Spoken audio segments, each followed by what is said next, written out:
উপস্থিত ছাত্রছাত্রী, আমার সকল সহকর্মীবৃন্দ এবং আমাদের মহাবিদ্যালয়ের আজকের অতিথি, অভ্যাগত মাননীয় ব্যক্তিবর্গকে জানাই আমার সম্মান এবং কৃতজ্ঞতা। এনএসএস আমরা সবাই জানি যে একটি অত্যন্ত সাধু প্রকল্প, এমন এক কার্যক্রম যা আমাদেরকে আমাদের নিজেদের খোলস ছেড়ে বাইরে বেরিয়ে আসতে শেখায়। আমাদের নিজস্ব পার্থিব জীবনে নিজেদের সুখ, নিজেদের ব্যক্তিসত্তা, নিজেদের ভোগ, সেইটুকু নিয়েই আমরা হয়তো সন্তুষ্ট থাকবো, সেটুকু নিয়েই আমরা আমাদের জীবন অতিবাহিত করব, তারপরে এই পৃথিবীর মুখ থেকে মুছে যাব। তার বাইরেও বোধহয় এক জীবন আছে, তার বাইরেও বোধহয় এক অমরত্ব লাভের এক ঠিকানা আছে। তা হলো সমাজসেবা, তা হলো নিজের পরিসরের বাইরে বেরিয়ে আরো বৃহত্তর জগতে নিজের ছাপ ছেড়ে যাওয়া নিজের কাজের মাধ্যমে।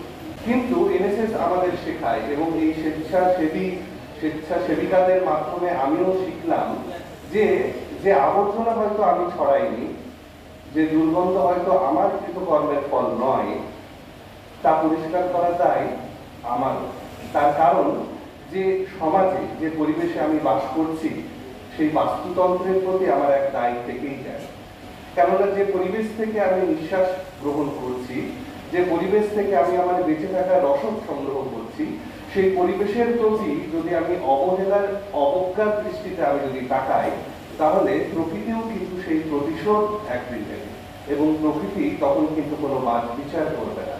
সমগ্র মানব জাতির উপরেই নেমে আসবে কিন্তু সেই প্রকৃতির আঘাত।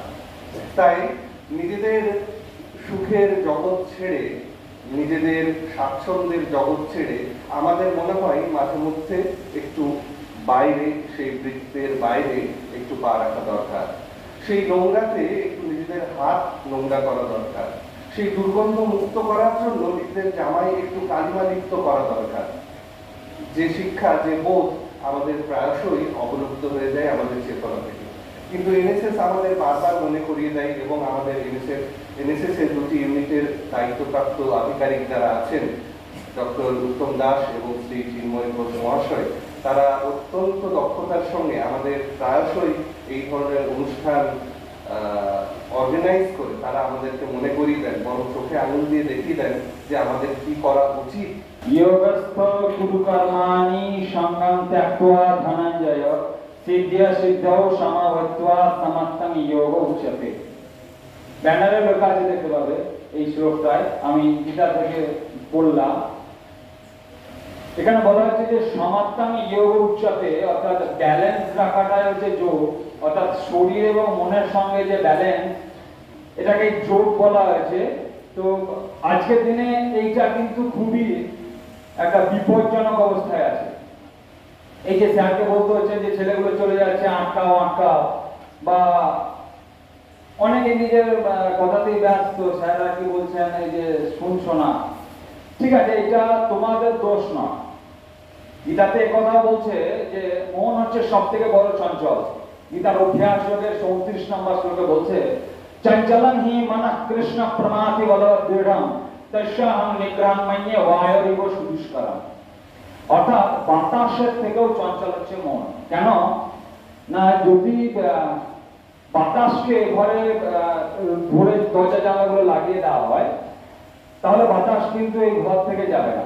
কিন্তু কোনো একজনকে যদি এই ঘরের ভিতরে ভরে রাখা হয়, তাহলে কিন্তু তার মনটাকে আটকে রাখা যাবে। জানি সময় অনেকটাই গড়িয়ে গেছে, তোমাদের অধৈর্য হয়ে যাচ্ছে তোমরা। আজকে আমি তোমাদেরকে একটু অনুরোধ করব যে যদি তোমরা একটু থাকো এই ঘরের মধ্যে, এবং যদি কথাগুলো একটু শোনো, হয়তো বা তোমাদের দ্বারা কারো উপকার হয়ে যেতে পারে। যেহেতু এই অনুষ্ঠানটা হচ্ছে যে এনএসএস অর্থাৎ জাতীয় সেবা প্রকল্পের প্রতিষ্ঠা দিবস 24শে সেপ্টেম্বর আজ, সেই উপলক্ষে অনুষ্ঠানটা হচ্ছে।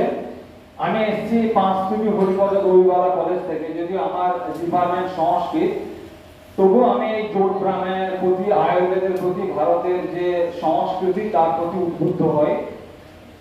বিভিন্ন মুনি ঋষিরা যে গ্রন্থগুলো লিখে গেছে, চরক সংহিতা, সুশ্রুত সংহিতা, বাঘ ভট্টের যে অষ্টাঙ্গ হৃদয়াম, অষ্টাঙ্গ সংগ্রহ, এখান থেকে ছোট্ট ছোট্ট জিনিসগুলো আমি তোমাদেরকে শোনাবো।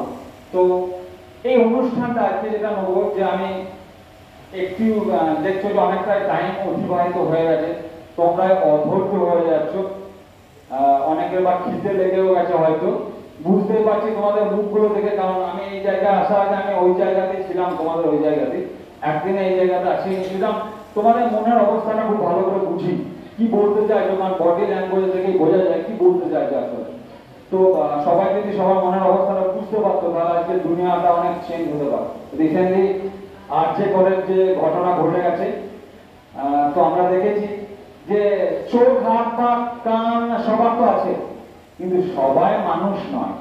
মানুষের মতো দেখতে এক রকমের প্রাণী এই সমাজে ঘুরে বেড়াচ্ছে, কিন্তু তাদের আচরণটা কিন্তু মানুষের মতো নয়। সুতরাং মানুষকে এবং মানুষকে নয়, তাকে বুঝতে গেলে, তাকে জানতে গেলে তার সঙ্গে মিশতে হবে, তার সঙ্গে কথা বলতে হবে। তাই চলো আজকে সবাই এই জাতীয় সেবা প্রকল্পের দিন একটু আমরা সবাই মানুষ হওয়ার চেষ্টা করি।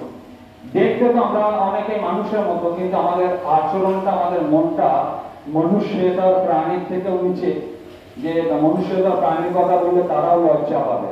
আজকে আমরা মানুষ হয়ে যে কাজ করছি, একটা কুকুর হয়তো সেই কাজ করে না। তো চলো আজকের এই অনুষ্ঠানটাকে আমরা 3 ভাগে ভাগ করে নেবো, খুব ছোট ছোট ভাবে আমরা এগিয়ে যাব। আমরা প্রথমে খুব ছোট ছোট কিছু ট্রিপস জেনে নেবো সুস্থ থাকার জন্য।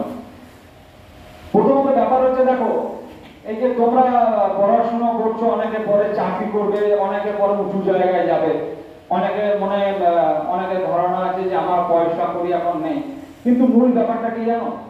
এই যে আমরা প্রথমে জীবনের প্রথমটা পয়সা উপার্জন করার জন্য ছুটি, তখন কিন্তু শরীরের কথা ভাবি না। 25 বছর, 40 বছর, 50 বছর চলে যায়, জীবনের প্রথমটা আমরা পয়সা উপার্জন করার জন্য ছুটি, এরপর উপার্জিত পয়সা দিয়ে শরীর ঠিক করার জন্য ছুটি। এটা একদম বাস্তব কথা, তুমি ভেবে দেখলে বুঝতে পারবে। প্রথম কিন্তু আমরা শরীরের দিকে তাকাই না। সুতরাং যদি আমরা প্রথম থেকে যদি শরীরের দিকে একটু নজর দিই, তাহলে আশা করি আমরা অনেকটাই সুস্থ থাকতে পারবো। সুস্থ থাকাটাও একটা আর্ট, এটাও শিখতে হবে আমাদের, নইলে কিন্তু এমনি এমনি সুস্থ থাকা যাবে না। সুস্থ থাকতে গেলেও তারও একটা রাস্তা আছে, সুস্থ থাকতে গেলে সেই পরিকল্পনাটা আমাকে জানতে হবে, নইলে কিন্তু এমনি এমনি সুস্থ থাকাও যাবে না। সুতরাং আজকে প্রোগ্রামটা খুব মূল্যবান কথা, যেটুকু বলার সেটুকু বলেই আমি শেষ করবো, কারণ আমি জানি অনেকেরই ধৈর্য থাকছে না। তো চলো আজকে প্রথমে আমরা এরকম কিছু কিছু টুকরো টুকরো কথা জেনে নেবো, যার দ্বারা আমরা সুস্থ থাকতে পারি। দ্বিতীয়ত, আমরা কিছু রোগ যেমন সুগার, থাইরয়েড, পেটের সমস্যা, স্পন্ডেলাইটিস, এগুলো কেন হয়, এর কারণগুলো কি? অনেকে ডাক্তার বললো যে তোমার থাইরয়েড হয়েছে, তুই বুঝতে পারছো না যে থাইরয়েড আসলে কি, কেন হয়। যদি সামান্য জ্ঞানও আমার থেকে থাকে এই সম্পর্কে, তাহলে আশা করছি আমি আমার পরিবারকে সুস্থ রাখতে পারবো, আমি আমার সমাজকে সুস্থ রাখতে পারবো। যেহেতু যারা এনএসএস এর দায়িত্ব নিয়েছো, আমি বীরভূম মহাবিদ্যালয়ের সকলকে অভিনন্দন জানাচ্ছি। স্যার অনেক কিছু বললেন, আমি চুপচাপ শুনছিলাম মন দিয়ে, প্রত্যেকের কথা আমি নিখুঁতভাবে শুনেছি। অনেকেই স্যার ম্যামরা অনেক কিছু বলে গেলেন, তো সবার তোমাদের ভালোর জন্যই বলে গেলেন, আমাদের ভালোর জন্যই বলে গেলেন। আজকে আমি অনেক কিছু শিখতে পারলাম ওনাদের কাছ থেকে। তো চলো দ্বিতীয়ত, এই রোগগুলো যেমন থাইরয়েড, সুগার, তো হাই ব্লাড প্রেসার হোক, বা মন সংযম করতে না পারা হোক, চুল উঠে যাওয়া হোক, চামড়ার সমস্যা হোক, এই সমস্যাগুলো কেন হচ্ছে, কি জন্য হচ্ছে, এর জন্য কি কি পশ্চার আছে, এর জন্য আমাদের বাইরে কি কি মেডিসিন আছে, একদম পয়সা খরচ না করেও আমরা কি করে সুস্থ থাকতে পারবো, আমি তোমাদের জন্য কিছু মেডিসিনও নিয়ে এসেছি। তো মেয়েদের বড় সমস্যা চুল ঝরে যাওয়া, এরও সমস্যার উপাদান আমি তোমাদের এখানে বলবো। তো চলো দ্বিতীয় পোর্শনে থাকবে আমাদের এই অংশটা। তৃতীয় পোর্শনে আমি তোমাদের কাছ থেকে প্রশ্ন নেব, যদি যার কারো কোনো প্রশ্ন থাকে, যদি জানার থাকে, তোমাদের সেই প্রশ্নগুলোর সমাধান করার চেষ্টা করব। আমি সবকিছু জেনে আসিনি, আমি এখনো জানার চেষ্টা করছি। আমার পিএইচডি বিষয়টা হচ্ছে সুস্বাস্থ্য নির্মাণে শ্রীমদ ভগবদ গীতা ও আয়ুর্বেদ শাস্ত্রের অবদান। সুতরাং আমরা এই দুটো বিষয় নিয়ে সমাজের উপর কাজ করছি। একটা হচ্ছে আয়ুর্বেদ এবং যোগ, দ্বিতীয়ত হচ্ছে গীতা। এই দুটো বিষয়কে সমাজে এবং আমাদের সঙ্গে যারা এসছে, একজন দেবজিৎ দাস, সে সায়েন্সের স্টুডেন্ট, তার সত্ত্বেও সে একজন যোগা ট্রেনার, একজন অতীশ চন্দ্র ভালা আর একজন নুপুর, এই তিনজন এসছে। আমরা আমাদের টিম মিলে কাজ করে যাচ্ছি সমাজে। তো উত্তম স্যারকে আমি বিশেষভাবে ধন্যবাদ জানাই আমাদেরকে একটা সুযোগ দেওয়ার জন্য। হয়তো না দিলে এখানে আসতে পারতাম না, তোমাদের সঙ্গে মিশতে পারতাম না, তোমাদের মুখগুলো দেখতে পারতাম না। চলো আজকে সময় নষ্ট না করে আমি আমার প্রথম স্ট্রিমে চলে যাই, যে আয়ুর্বেদ শাস্ত্রের গ্রন্থগুলো থেকে আমরা কিছু ছোট্ট ছোট্ট কথা জেনে নিই। এখন ঘড়িতে সময় দুটো, আমি বেশি সময় নেবো না, এটার জন্য 15 মিনিটের জন্য সময় নেবো। একটু শুনবে, আর তোমাদের স্যার বলেছেন যে সবাইকে ডায়েরি দেওয়া হয়েছে, যদি প্রয়োজন হয় কথাগুলো একটু লিখে নিতে পারো, যদি প্রয়োজন মনে হয় তাহলে কথাগুলো একবার লিখে নিতে পারো তোমাদের ডায়েরিতে। তো চলো আমি প্রথম সূত্রে চলে আসছি। আয়ুর্বেদ শাস্ত্রে বলছে যে খাদ্যান্তে বিষমাহারী, খাবার খাওয়া, আমাদের যদি সুস্থ থাকতে হয় তাহলে খাবার খাওয়ার পরপরই জল পান করা যাবে না। আমি আবার বলছি, সকলকে বলছি একটু মন দিয়ে শুনবে, কারণ কথাগুলো তোমাদের কাজে লাগবে। যে কথাগুলো শুনবে সেই কথাগুলো অন্তত তোমাদের বাড়িতে সকলকে বলার চেষ্টা করবে। একদিনে সমাজকে পরিবর্তন করা যাবে না, সমাজকে চেঞ্জ করা যাবে না। যদি আমি মনে করি আমি সমাজকে চেঞ্জ করে দেবো, এটা সব থেকে বড় ভুল আমার। চেঞ্জ আমাদের সবাইকে মিলে করতে হবে, পরিবর্তন আমাদেরকে সবাইকে মিলে আনতে হবে। যদি আমি মনে না করি আমি সকাল 6টার সময় উঠবো, তাহলে কারো ক্ষমতা নেই আমাকে ঘুম থেকে সকাল 6টার সময় কেউ ওঠাবে। সুতরাং সুস্থ থাকার ব্যাপারটা আমাকে নিজেকে ভাবতে হবে যে আমাকে সুস্থ থাকতে হবে। কারণ ভালো করে ভেবে দেখো, আজকের দিনে অনেক ডাক্তার বেড়ে গেছে, অনেক চিকিৎসা ব্যবস্থা উন্নত হয়েছে, অনেক ক্লিনিক খুলে গেছে। দুঃখের কথা, আচ্ছা আমি একটা কথা জানতে চাই, কেউ একজন হাত তোলো তো, এই ঘরে যারা আছো, টিচার থেকে আরম্ভ করে স্টুডেন্ট থেকে আরম্ভ করে যারা আছো, হাত তোলো তো একটু, যে আমার বাড়িতে কেউ অসুস্থ নেই। এনিওয়ান, যে কোনো একজন, যে আমার বাড়িতে আমি এবং আমার পরিবারের কোনো লোক অসুস্থ নেই, একবার হাত তোলো তো দেখি কেউ একজন।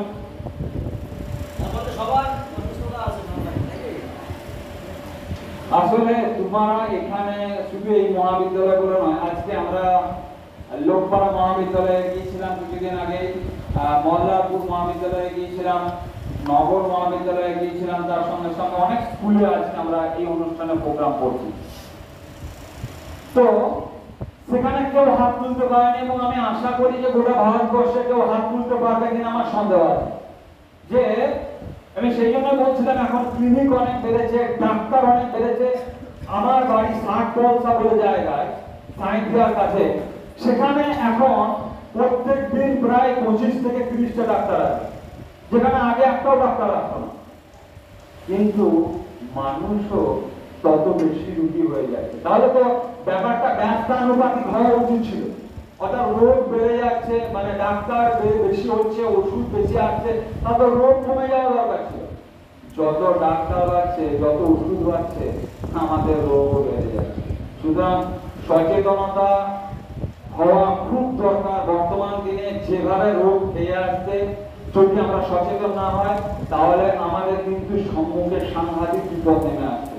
নানা রকম সমস্যা, কিডনির সমস্যা, হার্টের সমস্যা, মাথা ব্যথার সমস্যা, স্পন্ডাইলাইটিসের সমস্যা, কোমরে ব্যথার সমস্যা, শরীরের যতগুলো অঙ্গ আছে, চোখের সমস্যা, কানের সমস্যা, যতগুলো অঙ্গ আছে তত রকম রোগ কাউকে না কাউকে সমস্যা প্রযুক্ত করছে।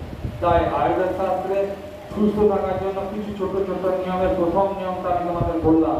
সেখানে বলছে যে খাদ্যান্তে বিষমাহারী, অর্থাৎ খাবার খাওয়ার পরপরই জল পান করা যাবে না। সবাই শুনতে পেয়েছো? ভীষণ পর্যন্ত কি বললাম নিয়মটা? খাবার খাওয়ার। স্যার কেন স্যার? আমি তো এতদিন থেকে তাই খেয়ে আসছি স্যার, এখন আপনি হঠাৎ করে বলছেন যে খাবার খাওয়ার পর জল খাওয়া যাবে না, কেন? না দেখো, তুমি যদি জীবন বিজ্ঞান বইটা খুলে দেখো, আমি আজকে ছবি ছবিটা আনতে পারেনি, পৌষ্টিকতন্ত্রের ভিতরে ছবিটা আনতে পারেনি। আচ্ছা, খাবার খাওয়ার পর প্রথম আমাদের শরীরের মধ্যে কোথায় যায়? খাবার খেলাম, খাবারটা প্রথম যায় কোথায়? তার মানে এতদিন যা পড়েছি সব মুখস্থ করে এসেছি, আমাদের সেই বিদ্যা কোনো কাজে লাগবে না। যা পড়েছি, যা শুনেছি সব মুখস্থ করে পরীক্ষা খাতায় বমি করে দিয়ে চলেছি। এখান থেকে যখন বেরিয়ে যাবো সেই শিক্ষাটা আমার কোনো কাজে লাগছে না। এটা সব থেকে বড় শিক্ষা ব্যবস্থার ভুল। যেটা আমি শিখছি সেটা আমার কোনো কাজে লাগছে না।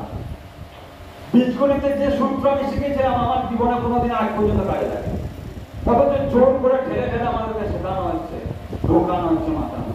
চলো, আয়ুর্বেদ শাস্ত্রে বলছে যে খাদ্যান্তের বিষম বাড়ি। যখন আমাদের খাবারটা প্রথম খায় তখন স্টমাকের মধ্যে যায়। ছবিটা দেখাতে পারলে ভালো হতো। তোমাদের হাতে প্রত্যেকে বড় বড় মোবাইল আছে, জানি বাড়িতে একটা দেখে নেয় ছবিটা। তাহলে আমার কথার সঙ্গে দেখো, আমাদের একটা চ্যানেল আছে গীতা দর্শন বলে, ইউটিউবে দেখো, দেখে না, কারণ যে কথাগুলো বলবো সব তোমাদের মনে থাকবে না। যদি পারো কোনো সময় আবার চ্যানেলটা খুলে আবার দেখে নেবে। এইরকম ঘুরি ঘুরি আমাদের বিভিন্ন রোগের উপর আমাদের ভিডিওগুলো সেখানে দেওয়া হয়, মানুষের সুস্থ থাকার জন্য সেগুলো দেওয়া হয়। চলো, স্টমাকে যাওয়ার পর HCl অর্থাৎ হাইড্রোক্লোরিক অ্যাসিড মিশছে। অর্থাৎ তুমি ধরো 10টার সময় খাবার খেলে, এখন খাবারটা স্টমাকে গেল, যাওয়ার পর কি হবে? সেই খাবারটাকে পচানো হবে, ডাইলুট করানো হবে। তাহলে কি কে সেটা করে? ঈশ্বর এমন ভাবে আমাদের শরীরের ফাংশন তৈরি করে রেখেছে। এই যে লালা, যত লালা তুমি খাবারের সঙ্গে মেশাবে তত লালা তোমার খাবারটাকে হজম করতে সাহায্য করবে। কিন্তু আজকে আমরা কিভাবে খাই? গোগ্রাসে খাই। গোগ্রাস মানে গরুর মতো খায়। গো শব্দ সংস্কৃত শব্দ, গো মানে হচ্ছে গরু। তারা গরুর মতো খায়, কিন্তু মুশকিলটা আছে ঈশ্বর গরুর জন্য একটা প্রসেসিং তৈরি করে রেখেছে। এরকম গরু থেকে প্রথমে খাবার খায়, তারপরে চর্বণ করে। আমাদের কি সেরকম কোনো সিস্টেম আছে নাকি যে কলেজ আসার আগে খেয়ে নিলাম, তো স্যার তো সেই বকবক করবে, পিছন থেকে গিয়ে একটু তর্পণ করে নেবো? কোনো সিস্টেম আছে আমাদের এরকম? তাহলে সিস্টেমটা আমাদেরকে প্রথম থেকে ঠিক করতে হবে। তাই বলছে যখন তুমি খাবার খেলে তখন পৌষ্টিকতন্ত্রে গেল, সেখানে HCl হাইড্রোক্লোরিক অ্যাসিড মিশছে। এবার তুমি সেই সময়ে জল খেয়ে নিচ্ছ, তাহলে বিষয়টা কি হলো? বিষয়টা তোমার খাবার হজম করার প্রক্রিয়াটা শিথিল হয়ে গেল। আমি একটা উদাহরণ দিয়ে দেখাই। বাড়িতে মা দেখবে ভাত রান্না করে, প্রেসার কুকারে হোক বা কাঠের উনানে হোক, যা যেভাবে রান্না করে, ধরো তরকারি রান্না করছে, তো তরকারিটা হয়ে এসছে প্রায়, আর তুমি সেই তরকারির উপরে এক ঘটি জল ঢেলে দেবে, কি হলো? রান্নাটা হবে। ঠিক ওই একই প্রক্রিয়া আমাদের, যার যার পেটের সমস্যায় ভুগছো, যার যার গ্যাসের সমস্যায় ভুগছো, যেখানে দেখাতে যাবে যাও, যত বড় ডাক্তারকে দেখাতে যাও, তোমার গ্যাস ছাড়বে না। কারণ তুমি ভারতবর্ষের যে কালচার, ভারতবর্ষের যে মুনি ঋষিদের বলে দেওয়া যে বাক্য, বেদ বাক্য, তুমি সেটা শুনছো না। আসলে দোষ তোমাদের নেই, শোনানোর মতো কেউ নেই একজন। সেই জন্য আমরা নেমেছি এই কাজে যে মানুষকে বলতে হবে। আর সব থেকে বড় প্ল্যাটফর্ম হচ্ছে স্কুল কলেজ, যেখানে ইয়াং ব্লাড, ইয়াং জেনারেশন এখানে এসে উপস্থিত হয়। কোনো গ্রামে গিয়ে আমি চিন্তা করে বলবো এটা শুনবে না। সুতরাং তোমাদের এখন অল্প বয়স, এই সময় যদি তোমরা রোগের মধ্যে পড়ে যাও, সারা জীবন তোমাদের পড়ে আছে। তাই চাইবো সেই ধরনের যেন কোনো রোগ না হয়। তাই চলো, প্রথম সূত্র আয়ুর্বেদ শাস্ত্র থেকে শোনালাম যে খাদ্যান্তে বিষম বাড়ি। খাবার খাওয়ার পরে জল খাবে না, তাহলে স্যার কখন খাবো, কতটা খাবো, কিভাবে খাবো? জীবনে জ্ঞান লাভ করার সব থেকে বড় পদ্ধতি হচ্ছে প্রশ্ন করা। এই জন্য গীতাতে বলছে, অর্জুন যখন জিজ্ঞাসা করছে যে জীবনের সব থেকে মূল্যবান জিনিস কি, সব থেকে প্রসিদ্ধ জিনিস কি, তখন গীতা জ্ঞান যোগে বলছে, নহি জ্ঞানেন সদৃশং পবিত্রমিহ বিদ্যতে তৎস্বয়ং যোগ সংসিদ্ধিং কালেন আত্মনি বিদ্যতে। জীবনে জ্ঞানের মতো পবিত্র জিনিস নেই। কিভাবে খাবার খাবো তার জন্য আমার জ্ঞান থাকা দরকার, কিভাবে শোবো তার জন্য আমার জ্ঞান থাকা দরকার। যে জন্য তো আমাদের ঘাড়ে লেগে যায়। আমি দেখাবো তোমাদের প্রত্যেকটা পশ্চার, আমি এখানে দেখাবো। সেই জন্য জ্ঞান নেই বলেই তো আজকে আমাদের এই অবস্থা। কিভাবে খাবার খাবো জানি না, কখন জল খাবো জানি না, কিভাবে সকাল, এখন 80% লোক সকালের পর বাথরুমে যায় না, 80% লোক। এর প্রধান কারণ হচ্ছে আমরা কেউ ভুলে উঠতেই ভুলে গেছি। আমরা যে আমাদের বডির যে ক্লক আছে সেই ক্লকটাকে চেঞ্জ করে দিচ্ছি, সেই জন্য আমাদের এত সমস্যা। সেই জন্য গীতাতে বলছে যে তৎ বুদ্ধি, জ্ঞান লাভ করার প্রসেসিংটাকে আমি জ্ঞান লাভ করবো কি করে? বাজারে তো গেলে পাবো না। যদি বাজারে গিয়ে বলি আমাকে এ কোয়ালিটি 500 জ্ঞান দেন তো বলে দেও, তাহলে জ্ঞান লাভ করবো কি করে? সেই জন্য গীতাতে বলেছে তৎ বুদ্ধি পরিপাকেন পরিপ্রশ্নেন সেবয়া উপদেশান্তিতে জ্ঞানম জ্ঞানেন তত্ত্বদর্শিনাম। জ্ঞান লাভ করার প্রথম পদ্ধতি হচ্ছে তৎ বুদ্ধি। এর জন্য বিধি আছে। কি বিধি? পরিপ্রশ্নেন, প্রশ্নের দ্বারা। আপেলটা কেন নিজের দিকে পড়ছে এটা কারোর মনে প্রশ্ন জাগলো, আর নিউটন মহাশয়ের মনে প্রশ্ন জাগলো বলে মাধ্যাকর্ষণ সূত্র আবিষ্কার হলো। যদি আমার মনে প্রশ্ন না জাগে, কেন আমি পড়াশোনা করছি? পড়াশোনা করে আমার কি লাভ? এনএসএস করে আমার কি লাভ হবে? কি করবো আমি এটা শিখে? যদি এই প্রশ্ন তোমার মনে না জাগে, তাহলে এনএসএস করেও কোনো লাভ হবে। ডিগ্রি আমাদের চলে আসবে, গ্র্যাজুয়েশনে পড়ছি, গ্র্যাজুয়েশনে ডিগ্রি চলে আসবে, কিন্তু যেটা আমি শিখলাম, যেটা আমি জানলাম, দেখো সুস্থ কিভাবে হওয়া যায় এটা আমি জানলাম, এখন এর দ্বারা মানুষের কিভাবে উপকার করা যায় এটা যদি আমি না করি, তাহলে কিভাবে মানুষ সুস্থ থাকবে? এই জন্যই আয়ুর্বেদ শাস্ত্রের দ্বিতীয় ফর্মুলায় বলছে প্রাতে উত্থায় বিবেকবারি মধ্যান্তে বিবেক চক্রম নিশান্তে বিবেক উষ্ণম ঊর্ধ্বম এতস্য যদি ক্রিয়াতে তবে বৈদেশ্য কিং প্রয়োজনম। কি এর মানে? আয়ুর্বেদ শাস্ত্র প্রথমে বলছে প্রাতে উত্থায় বিবেকবারি। প্রাত মানে হচ্ছে সকালবেলা সবাই জানে, উত্থায় মানে উঠে, বিবেক মানে হচ্ছে পান করবে। এখানে কেউ সংস্কৃত স্টুডেন্ট আছে? এই রুমের মধ্যে কেউ সংস্কৃত স্টুডেন্ট আছে? একজন সংস্কৃত স্টুডেন্ট নেই। আচ্ছা ঠিক আছে, চলো। তো প্রাতে উত্থায় বিবেকবারি, সকালে উঠে জল পান করার কথা বলা হয়েছে। এই জন্য মুনি ঋষিরা বলছে উষা পান। কেন? যার যার কোষ্ঠকাঠিন্যের সমস্যা আছে, পেটের সব থেকে বড় সমস্যা হচ্ছে এক কোষ্ঠকাঠিন্য, যাকে ডাক্তারি ভাষায় বলা হয় কনস্টিপেশন এবং কোলাইটিস। কনস্টিপেশন মানে যে পায়খানা না হওয়া, কোলাইটিস মানে যে অতিরিক্ত পায়খানা হওয়া। দিনে তুমি 10 বার 15 বার বাথরুমে যাচ্ছ, তার মানে তোমার কোলাইটিস হয়েছে। আর দেখা যাচ্ছে যে একদিনে একবারও তুমি বাথরুমে যাচ্ছ না, পায়খানার জন্য যাচ্ছ না, তার মানে তোমার কনস্টিপেশন মানে পায়খানা ঠিকঠাক করছে না। এই কনস্টিপেশনের জন্য আবার তোমার যে পরের সমস্যাটা হবে সেটা যে পাইলস হবে তোমার। কি প্রত্যেকটা আমি জিনিস বলছি ছোট ছোট করে, তো দেখো ভালো করে। আয়ুর্বেদ শাস্ত্রের প্রথম নিয়মে বলবো তাহলে সকালে উঠে জল পান করার কথা বলে। সকালে উঠে জল পান করে। মধ্যাহ্নে বিবেক চক্রম, যখন মধ্যাহ্নবেলা দুপুরবেলা তখন চক্র মানে যে ঘোল খাওয়ার কথা বলা হয় বা দই খাওয়ার কথা বলা হয়। নিশান্তে বিবেক উষ্ণম দুগ্ধম, যখন রাত্রিবেলা খাবার পর দুধ খাওয়ার কথা বলা হয়। এখন দেখো দুধ আমরা যদি সকালে খাই তাহলে কি হবে? সকালে দুধ খেলে দুধটাকে হজম করার জন্য যে এনজাইম সেটা আমাদের শরীরে সকালবেলা উৎপন্ন হয় না।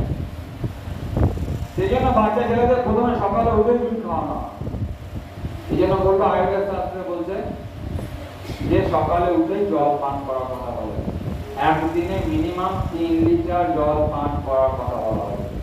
এবং ঘুম থেকে উঠেই প্রথম যে জিনিসটা পান করবে সেটা হচ্ছে জল। এবং সব থেকে পবিত্র ধাতু হচ্ছে তামা। তামার পাত্রে জল পান করাটা হচ্ছে সব থেকে বড় পবিত্র।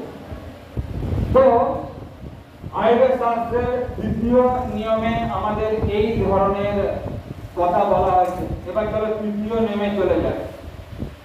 তৃতীয় আয়ুর্বেদ শাস্ত্রের নিয়মে বলছে হৃদভূক, মৃদভূক এবং ঋতুভূক হও। আমি জিনিসটাকে যতটা পারি সহজ করে বলার চেষ্টা করছি, কারণ একেই তো দুপুর গড়িয়ে গেছে, তোমাদের মন অস্থির। তারপর এখন যদি আমি গুরুতর ব্যাখ্যায় যাই তাহলে তোমাদের মন থাকবে না। তো বলা হচ্ছে যে হৃদভূক, মৃদভূক এবং ঋতুভূক, এই তিনটা আয়ুর্বেদ শাস্ত্রের কথা বলা হলো। কি এর মানে? ঋতুভূক শব্দের অর্থ হচ্ছে ঋতু অনুযায়ী খাবার খাওয়া। এই যে শীতকালে যে যে জিনিসগুলো হয়, দেখবে কিছুদিন পর শীতকাল পড়ে যাবে, নিম পাতা উৎপন্ন হবে কিছুদিন পর, তো সেই নিম খাওয়ার কথা বলা হয়। ঋতুভূক, ঋতু অনুযায়ী খাবার খাওয়া। তারপর কি বলা হলো? ঋতুভূক, মৃদভূক এবং ঋতুভূক। মৃদভূক মানে অল্প আহার করো। ছাত্রছাত্রীদের তো অবশ্যই অল্পাহার করা উচিত, যেহেতু বলা হচ্ছে অল্পাহারই সদা সুখী, অতিহারই সদা দুঃখী। সেজন্য ছাত্রছাত্রীদের অল্প, শুধু ছাত্রছাত্রী নয় সকলকেই বলবো তুমি যা খেতে পারবে তার থেকে কম আহার করার চেষ্টা করবে এবং খাবার চিবিয়ে চিবিয়ে খাবার চেষ্টা করবে। যত লালা মেশাবে খাবারের সঙ্গে সেই খাবার তত তাড়াতাড়ি হজম হবে তোমার শরীর। সেজন্য তুমি যদি 4টে রুটি খাচ্ছিলে তাহলে 3টে খাও, কিন্তু সেই টাইমটা বাড়িয়ে দাও। তুমি যদি 10 মিনিট 5 মিনিটে খাচ্ছিলে সেটা 15 মিনিট টাইম করে দাও, কিন্তু খাবারটা অল্প খাও। যত তুমি চিবিয়ে চিবিয়ে খাবে, যত লালা খাবারের সঙ্গে মিশবে তত তোমার শরীর সুস্থ থাকবে। সেই জন্য বলবো যে অন্তত কলেজ আসার জন্য তোমরা দিনে ছোটাছুটি করো, টিউশন যাওয়ার জন্য দিনে ছোটাছুটি করো, অন্তত রাতের আহারটা তাড়াতাড়ি করে নেবে এবং পরিবারের সকলে মিলে মিশে একসঙ্গে খাবে। এর একটা বড় গুণ আছে। দেখো, জৈন ধর্মে সন্ধ্যার পর আহার করে না। আমাদের মানুষরা, দেখো আমার বাড়ির পোষা গরুটাকেও সন্ধ্যার পর আর খেতে দেওয়া হয় না। ছাগলটাকে দেখবে কারোর বাড়ির গরু থাকলে কটা পর্যন্ত খায়? কটা পর্যন্ত খায়? তোমাদের এখানে কারোর বাড়িতে গরু আছে? একটু হাত তোলো তো। আচ্ছা, কটা পর্যন্ত খেতে দেয়? তোমার বাবা হোক বা কেউ হোক, কটা পর্যন্ত খেতে দেয়? সন্ধে লাগার আগে পর্যন্ত, তাই তো? না, রাত 10টা পর্যন্ত কোনো গরু খায়? তাহলে ভালো করে ভেবে দেখো, মানুষ ছাড়া, একমাত্র পেঁচা, মানুষ ছাড়া কোনো পশু পাখি সন্ধ্যার পর আহার করে না। ভালো করে বিচার বিবেচনা করে দেখো। আমরা রাত 10টা, 11টা, 12টা, 1টা, 2টো পর্যন্ত খাবার খাচ্ছি। গীতাতে আহারকে 3 ভাগে ভাগ করা হয়েছে: সাত্বিক আহার, রাজসিক আহার এবং তামসিক আহার। সেই জন্য বলা হচ্ছে সূর্য যখন আকাশে থাকবে তখন তুমি যা খাবে তোমার পেটের মধ্যে হজম হবে। সূর্য যতক্ষণ আকাশে আছে ততক্ষণ, কারণ আমাদের ডাইজেস্ট সিস্টেমের সঙ্গে সূর্যের ওতপ্রোত মিল আছে। যতক্ষণ সূর্য আকাশে গগনে আছে ততক্ষণ পর্যন্ত তুমি যা খাবে হজম হবে, কিন্তু যেই সূর্য অবস্থা চলে গেল এরপর তুমি যা খাবে হজম আর ঠিকঠাক হবে। সেই জন্য আমি তোমাদেরকে অনুরোধ করব, যতটা তাড়াতাড়ি পারা যায়, 8টা হোক, 8:30 হোক, 9টা, এর বেশি যেন আমাদের আহার না যায়। কিন্তু আমরা একাধিক জন যারা এখানে বসে আছে আমি জানি 80% আমরা রাত 10টা 11টা পর্যন্ত ভোজন করি। এই জন্য আয়ুর্বেদ শাস্ত্রে স্পষ্ট বলছে যে সন্ধ্যার আহার যেন তাড়াতাড়ি করে নেওয়া হয়, রাত্রের আহার যেন তাড়াতাড়ি করে নেওয়া হয়। তুমি রাত্রে 8টা 8:30টার মধ্যে খেয়ে নাও, খেয়ে নেওয়ার পর 8 ঘন্টা পর তুমি 1 গ্লাস দুধ খাও, বা 1 ঘন্টা পর তুমি 1 গ্লাস দুধ খাও। খাবার খাওয়ার পর পরই দুধ বা জলীয় অংশ পান করবে না, খেয়ে এবং খাবার খাওয়ার পর পরই শুয়ে পড়বে না। একটুখানি হাঁটা চলা করো, যার দাঁত মাজা অভ্যাস আছে অবশ্যই দাঁত মেজে নাও। খেয়েই শুয়ে পড়লে এটা বড্ড খারাপ জিনিস। সেই জন্য আয়ুর্বেদ শাস্ত্রে বলছে সন্ধ্যার প্রথম লগ্নে আহার করে নেওয়া উচিত এবং জল পান করার কথা আমি তোমাদের বললাম। সকালে উঠেই জল পান করবে, কিছু না পান করে প্রথম জল পান করবে এবং তাম্রিক বর্তন, এই জল পান অর্থাৎ তামার পাত্রের জল সবথেকে উপকারী আমাদের শরীরে। তো জল পান করার চেষ্টা করবে, তামার পাত্রে জল পান করার চেষ্টা করবে। তো চলো, এই ধরনের কিছু ছোট্ট ছোট্ট নিয়ম, আমি খুব বেশি টাইম নেবো না। আমি তোমাদের বলেছিলাম 15 মিনিটের মতো টাইম নেবো। এরপর আমি চলে যাব কিছু যোগ এবং পশ্চাৎ বিভিন্ন রোগ অনুসারে। যেমন ধরো কারোর সুগার হয়েছে, তাহলে সেই সুগার অর্থাৎ মধুমেহ বা ডায়াবেটিস এটা কেন হয়, কি কারণে হয়, তো আমি তোমাদের বলার চেষ্টা করব কিছুক্ষণ। তবে তার আগে আমি ড্রেসটা একটু চেঞ্জ করে নেবো, একটুক্ষণ টাইম তোমাদের কাছ থেকে নেবো। একটুখানি ড্রেসটা চেঞ্জ করে আমি আসবো, কারণ এই পোশাকে তোমাদের যোগদান দেখানো যাবে। সুতরাং আমি আবার যোগার ড্রেস পরে তারপর আমি আবার অনুষ্ঠানে আসছি। আমি অনুরোধ করবো আজকে অন্তত কিছুক্ষণ থাকো। আর আমি জানি সবার খিদে লেগেছে, মন চঞ্চল হয়ে যাচ্ছে, আমি তোমাদের কাছে ক্ষমা পাচ্ছি যে অনেকটা দেরি হয়ে গেল। তো যাই হোক, একটুখানি অপেক্ষা করো, আমি ড্রেসটা চেঞ্জ করি। তোমরা মনটা একটু এদিকে রেখো, কানটা একটু এদিকে রেখো। আমি বলেছি যে হয়তো বারবার এরকম প্রোগ্রাম করা হবে না, সুতরাং এই মূল্যবান সময়টাকে আমরা সবাই কাজে লাগানোর চেষ্টা করব। আমি সেকেন্ড স্টেপে চলে আসি, দ্বিতীয় ধাপে চলে আসি। তো দ্বিতীয় ধাপে হচ্ছে যে কিছু রোগ এবং তার পশ্চার এবং কিভাবে আমরা সুস্থ থাকতে পারি তার কিছু আমরা বিধি এবং আমাদের বাড়িতে কোন কোন বিষয়গুলি বা কোন কোন আয়ুর্বেদিক কৌশল আছে আমরা হয়তো নিজেও জানি না। আমার বাড়িতে হয়তো অ্যালোভেরা আছে, আমি নিজেও জানি না অ্যালোভেরাটা কি কাজে লাগে। আমার বাড়িতে হয়তো গিলোয় আছে, হয়তো গুলুমুটো আছে, আদা আছে, হলুদ আছে, এগুলো কি কাজে লাগে আমি হয়তো জানি না। সুতরাং তাহলে সেইগুলো আজকে জানবো, সেগুলো আজকে শিখবো। তো আজকে আমি প্রথম যে রোগটা নিয়ে চলে আসি সেটা হচ্ছে সুগার। সুগার সম্বন্ধে আমি তোমাদের প্রথমে বলবো। আচ্ছা, তার আগে জেনে নিই, স্যার হাত তুলেছেন। আচ্ছা, স্যার দুজন হাত তুলেছেন, সঙ্গে সঙ্গে আমাদের ছাত্র ছাত্রীরা আছে।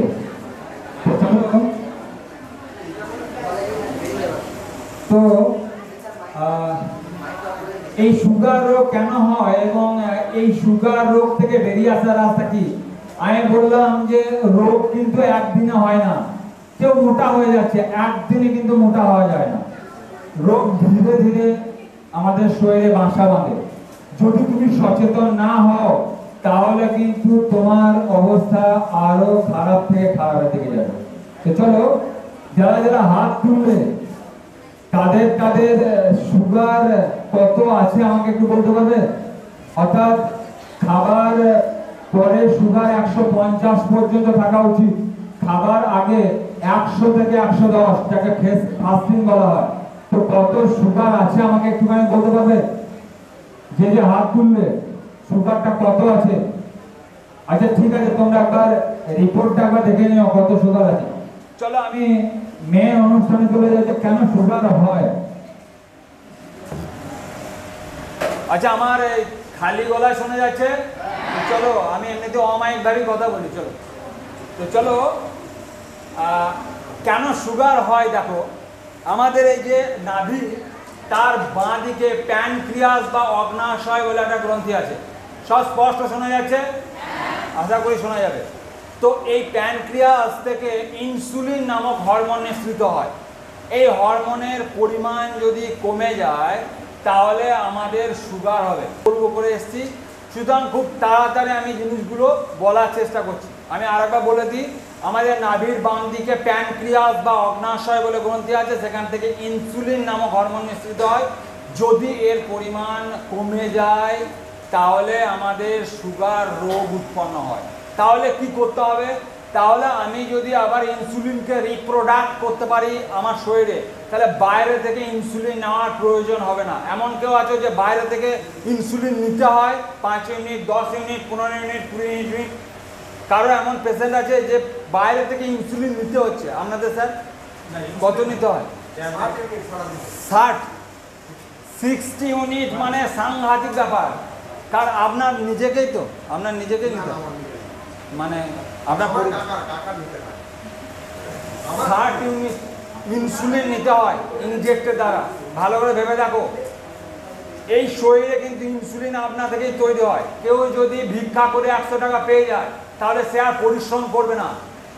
আমাদের শরীর যদি বাইরে থেকে ইনসুলিন পেয়ে যায়, সে তৈরি করার প্রসেসিং ছেড়ে দেবে। তাহলে আমাকে কি করতে হবে? আমাকে আবার পুনরায়ভাবে ইনসুলিন কিভাবে উৎপন্ন করা যায় সেই ব্যবস্থা দেখতে হবে। সেই জন্য এবার আমি পশ্চারে চলে আসি। কোন ব্যায়ামগুলো করলে আমাদের ইনসুলিন পুনরায় রিপ্রোডাক্ট হবে আমরা একটুখানি জেনে নিই। দেখো, দু ধরনের ব্যায়ামের পশ্চার আমি দেখাচ্ছি যে কিভাবে ইনসুলিন তৈরি করা যায়। এক হচ্ছে মণ্ডূকাসন দেখাচ্ছি, 2 হচ্ছে শশকাসন দেখাচ্ছি, তার সঙ্গে সঙ্গে ময়ূরাসন। এই 3টে আসন তোমাদের দেখাচ্ছি, একটা পশ্চারগুলো দেখাচ্ছি। যারা পিছনে আছো তারা দেখতে পাচ্ছ কিনা বলবে। এখন এছাড়া আমার কোনো উপায়ও নেই, তাহলে আমাকে এর উপরে চাপতে হবে। এখন এখান থেকে তো দেখানো মুশকিল। তো দেখতে পাচ্ছ না, এখনো দেখতে পাচ্ছ না, আমি বজ্রাসনে বসে আছি। আমি এখন যে আসনটাতে বসে আছি এই আসনটার নাম বজ্রাসন। কি বললাম? আচ্ছা, এই আসনটার গুণাগুণ একটু জেনে নাও। এই আসনটা একমাত্র ভর্তি পেটেই করা যায়। কোনো আসন খাবার খেয়ে খেয়েই করা যায় না, কিন্তু এটা এমন একটা আসন যে তুমি ভর্তি পেটে বসে করতে পারো। এবং আরো একটা ভালো খবর, এইটা বসে যদি তুমি চুল আঁচড়াও তাহলে চুল কালো হবে। এইটা স্যার ভালো বলেছেন, বজ্রাসনে বসে যদি চুল আঁচড়াও তাহলে চুল কালো হবে। কতজন তো চুল কালো করার জন্য ঘুরে বেড়াচ্ছে নাকি। চলো, এই আসনটার নাম বজ্রাসন এবং এইটা পূর্ণ আহারের পর একমাত্র আসন যা করা যায়, আর কোনো আসন পূর্ণ আহারের পর করা যায় না। তো দেখো, আমার প্যানক্রিয়াসটা আছে ঠিক আমার নাভির বাম দিকে, তাহলে একে আমাকে প্রোডাক্ট করতে হবে, অর্থাৎ এ ঘুমিয়ে পড়েছে, একটু জাগাতে হবে। হয় না, স্টুডেন্টরা অনেকে ঘুমিয়ে যায়, পরীক্ষার আগেও ঘুম ভাঙে না, তাকে ঠেলে ঠেলে ঘুম ভাঙাতে হয়। ঠিক আমাদের সেই কাজটাই বডির জন্য করতে হবে। দেখো, আমি দুটো পশ্চার আমি তোমাদের দেখিয়ে দিচ্ছি। নাভির উপর প্রথমে বাম হাত, তারপর ডান হাত। কী করে করবো? শ্বাস আগে বের করে দেবো। যখন ব্যায়াম করার নিয়ম হচ্ছে, ব্যায়াম করার সময় নিঃশ্বাস ছাড়তে ছাড়তে সামনের দিকে যাওয়া, নিঃশ্বাস নিতে নিতে পিছনের দিকে যাওয়া। কি বললাম? নিঃশ্বাস ছাড়তে ছাড়তে নিঃশ্বাস ছাড়তে ছাড়তে সামনে ঝুঁকবো। এটা ব্যায়াম করার প্রত্যেকটি ক্ষেত্রে আমি স্টেপগুলো দেখাবো। নিঃশ্বাস নিতে নিতে পিছনের দিকে যাবো। তো চলো, নিঃশ্বাসটা প্রথমে বের করে দেবো পেট থেকে। করে দেওয়ার পর দেখে পেটের এই অংশটা একটু গর্ত হয়ে যাচ্ছে। নাভির উপরে প্রথমে বাম হাত রাখবো, তারপর ডান হাত, তারপর ধীরে ধীরে সামনের দিকে ঝুঁকবো। আমাকে এইটাকে অ্যাক্টিভ করতে হবে, সোজা কথায়।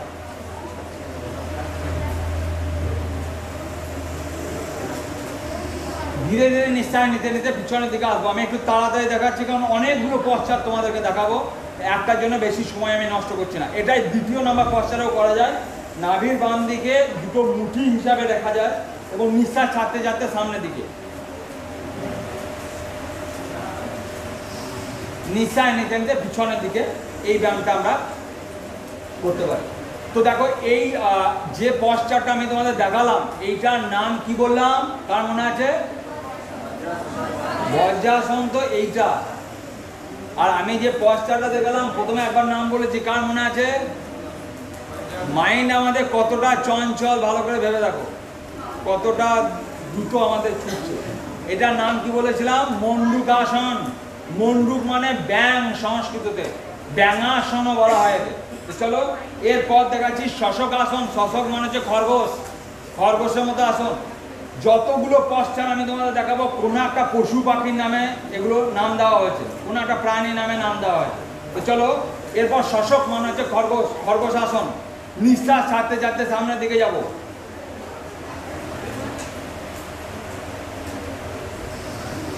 নিঃশ্বাস নিতে নিতে পিছনের দিকে যাব।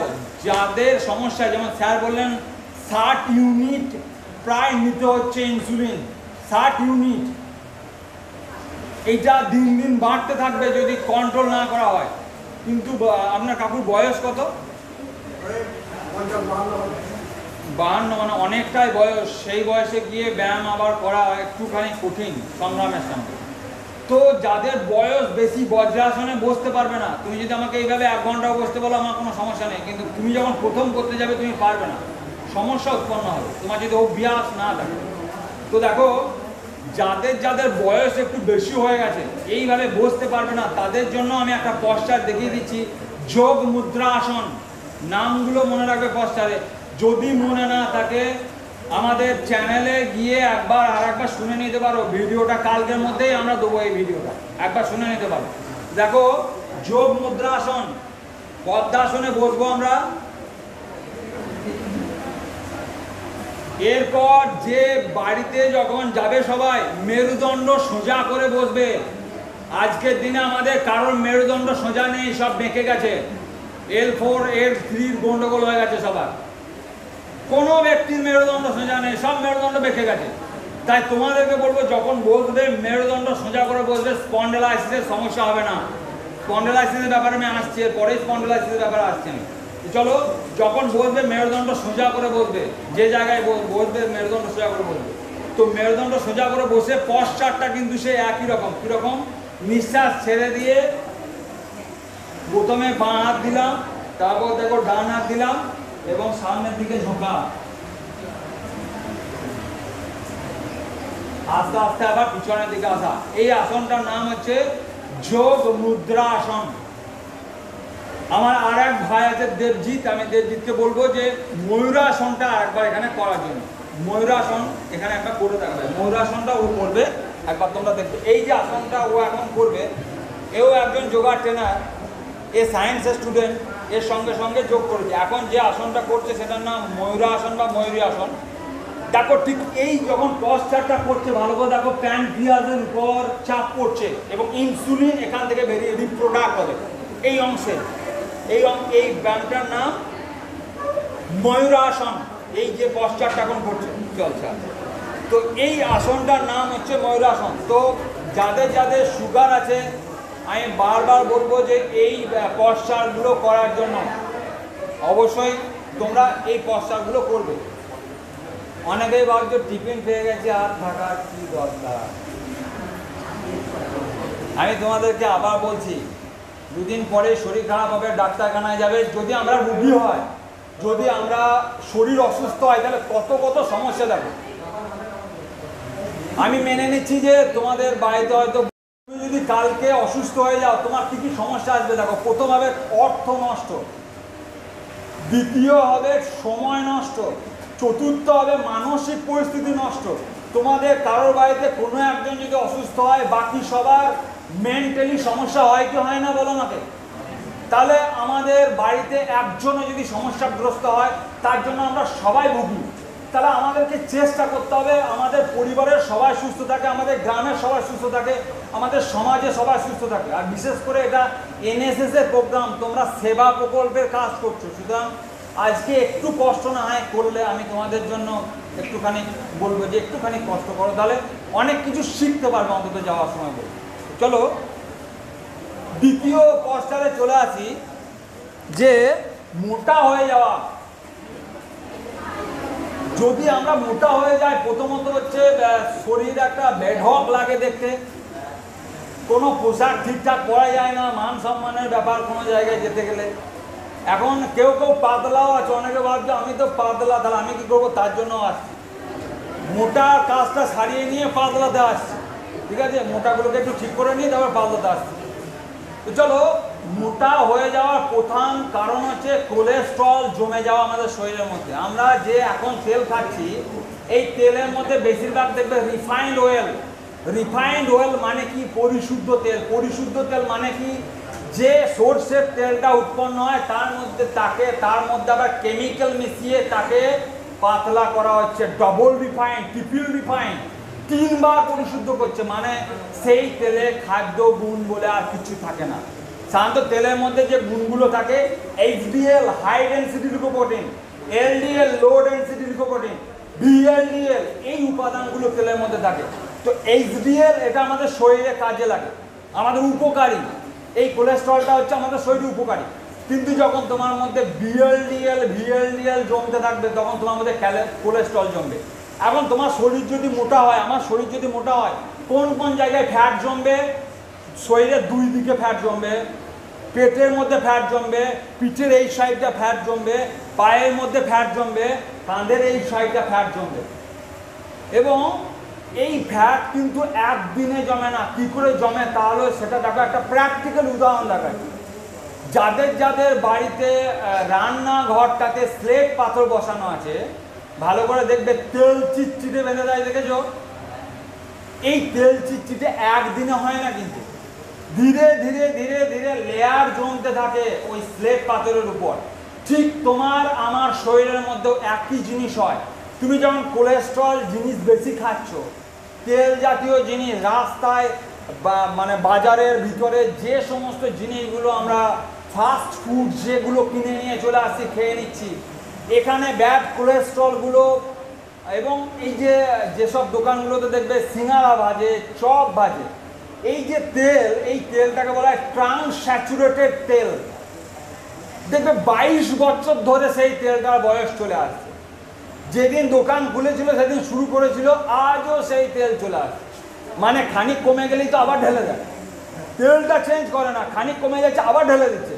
তাহলে কি হচ্ছে, ওই তেলটা ফুটে ফুটে ফুটে ফুটে ওর গুণ বলে কিছুই নেই।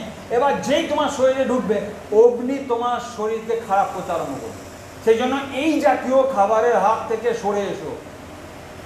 ইচ্ছা হলেও মাসে একবার খেলে বা দুবার খেলে সেটা আলাদা কথা। তোমাদের টিফিন দেওয়া হলো, সেখানে যদি সিঙ্গারা থাকে, আমি দেখিনি কি আছে, যদি থাকে সেখানে হয়তো খেলে সেটা আলাদা কথা। কিন্তু তুমি প্রত্যেক দিন খেয়ে নিচ্ছ, কলেজে আসছো, কলেজে টিফিনের টাকা দিচ্ছে বাবা মা, সেই টাকাতে তুমি সিঙ্গারা চপ কিনে খেয়ে নিচ্ছ। এটা কিন্তু ভীষণ বিপদ, মেয়েদের ক্ষেত্রে আরও বিপদ। আমি আসছি কী কী সমস্যায় পড়বে তোমরা।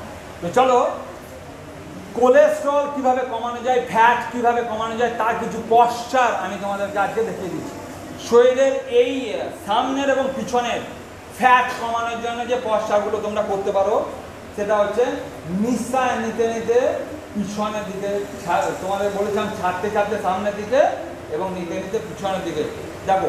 নিঃশ্বাস নিতে নিতে পিছনের দিকে যাবো, যতটা পারবো, তোমার সামর্থ্য যতটা, তোমার যাকে তুমি বলবে তার শরীরের সামর্থ্য যতটা। কেউ করছে দেখে তুমি ব্যায়াম করতে যাবে না, তাহলে কিন্তু সমস্যায় পড়বে। দেখো, আস্তে আস্তে নিঃশ্বাস নিতে নিতে পিছনের দিকে যাবো, নিঃশ্বাস ছাড়তে ছাড়তে সামনের দিকে, নিঃশ্বাস ছাড়তে ছাড়তে সামনের দিকে। এইটা এই দুই সাইডের চর্বি কমানোর জন্য। এবার এই দুই সাইডের চর্বি কমানোর জন্য আছে। দেখো, আস্তে আস্তে ধীরে ধীরে ডান দিকে যাব। তুমি যখন এই ব্যায়ামটা করবে, তুমি এই জায়গা থেকেই বুঝতে পারবে তোমার শরীরে ফ্যাট কতটা জমে আছে, একদম এঁটে লেগে যাবে। তুমি করলে এটা বুঝতে পারবে তোমার শরীরে কোলেস্ট্রলের পরিমাণ কতটা আছে। তুমি যতটা পারবে এই দুই সাইডের চর্বি কমানোর জন্য আমি কিন্তু বলছি। এবং তাড়াসন, হাইট বাড়ানোর জন্য মোক্ষম আসন, তাড়াসন। এই তাড়াসন দেখো, এটার সঙ্গে কি লিঙ্ক আছে আমি সেটাও দেখাচ্ছি। তাড়াসন ধীরে ধীরে পা এবং হাত উপরের দিকে উঠবে, নিঃশ্বাস প্রশ্বাস স্বাভাবিক থাকবে, ধীরে ধীরে উপরের দিকে টেনে। কেউ হয়তো আর্মিতে যেতে যাও, 2 ইঞ্চির জন্য হচ্ছে না, এমন কেউ আছো। কেউ বিএসএফে যেতে চাও, কেউ ওয়েস্ট বেঙ্গল পুলিশে যেতে চাও, মেয়েদের মধ্যেও কেউ আছো এমন যে 2 ইঞ্চির জন্য আমার হয়নি, 1 ইঞ্চির জন্য আমার হয়নি, বাদ দিয়ে দিয়েছে, এমন কেউ, এমন কেউ আছে? কতর জন্য বাদ গেছো? 1 ইঞ্চির জন্য না 2 ইঞ্চির জন্য? হাইরে কত না বাদ গেছো কতর জন্য? কখনো লাইনে বাদ গেছে এমন হয়েছে? আচ্ছা দেখো, তাড়াসন, এই আসনটার নাম কি বললাম? ধীরে ধীরে উপরের দিকে ওঠা এবং ধীরে ধীরে নিচের দিকে যাওয়া। এইটাও দেখো, তুমি এই দুই সাইডে পশ্চাৎ কমানোর জন্য তাড়াসনকে তির্যক তাড়াসন বলে। ব্যায়াম করার পরে একটুখানি কিন্তু থাকতে হবে, 5 সেকেন্ড 7 সেকেন্ড, তুমি যতটা পারো। একে বলা হয় তির্যক তাড়াসন।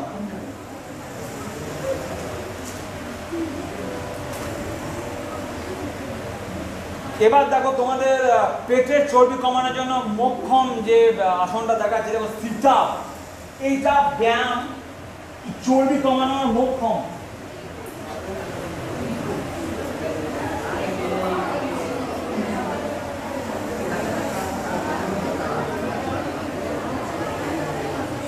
এটার নাম কি বললাম?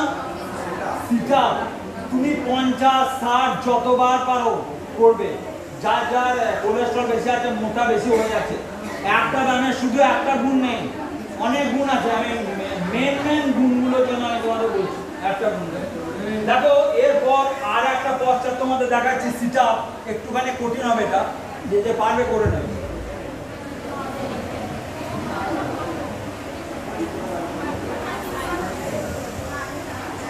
খেয়ে খেয়ে অনেক জমিয়েছে, তো এবার বার করতে গেলে তো একটু বাবু পরিশ্রম করতেই হবে। অনেক দিন থেকে মাল মশলা জমে আছে শরীরের মধ্যে, সুতরাং বার করতে গেলে ততটাই কঠিন। মোটা হওয়াটাও যেমন অনেক সময় সাপেক্ষ, পাতলা হওয়াটাও কিন্তু সময় সাপেক্ষ। তো চলো, যে ব্যায়ামগুলো তোমাদের দেখালাম সেগুলো হচ্ছে কিভাবে শরীরকে ফিট রাখা যায়, কিভাবে পাতলা করা যায় যারা মোটা হয়ে গেছে। এখন কত ওয়েট থাকা দরকার আমি একটু বলে দিই, কার কত ওয়েট থাকা দরকার। বলছে যে পার ফুটে, যেমন একজন বললে যে আমার হাইট হচ্ছে 5 ফুট 2 ইঞ্চি, এখন পার ফুটে 12 কিলো করে ওয়েট থাকা দরকার। তার মানে কত? 5 ফুট যদি কারো হাইট হয় তাহলে 5 12 60 কিলো ওয়েট ঠিক আছে, বা 2-3 কিলো কম থাকলে ঠিক আছে। কিন্তু কারোর হাইট হচ্ছে 5 ফুট, তার ওজন হয়ে গেছে 70, এটা কিন্তু একদম বেকার। কারোর হাইট 6 ফুট, তাহলে 6 12 72 জায়গায় 70 থাকলে ঠিক আছে। এখন তার ওয়েট হয়ে গেছে 85 90, এটা কিন্তু কমানোর চেষ্টা করতে হবে। সুতরাং যার হাইট যতটা সেই অনুযায়ী ওয়েট থাকা দরকার। ওভার ওয়েট কিন্তু শরীরের জন্য খুব খারাপ। এই ওভার ওয়েট যেমন খারাপ, তেমন কম ওয়েটও কিন্তু শরীরের জন্য খারাপ। সেই জন্য তোমাদের বললাম না, সমাপ্তাং যোগ উচ্চতে, ব্যালেন্স রাখাটাই হচ্ছে যোগ। জীবনে ব্যালেন্স রাখাটাই হবে যোগ।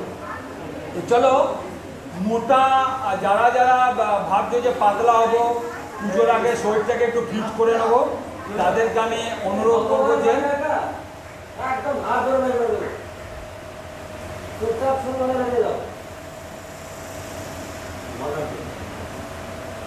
আচ্ছা, তোমাদের কি ভালো লাগছে না? যদি বলো ভালো লাগছে না, আমি বন্ধ করে দিচ্ছি। কারণ কোনো স্যারকে তোমাদেরকে বলতে হচ্ছে যে চুপ করো, এটা বড্ড খারাপ।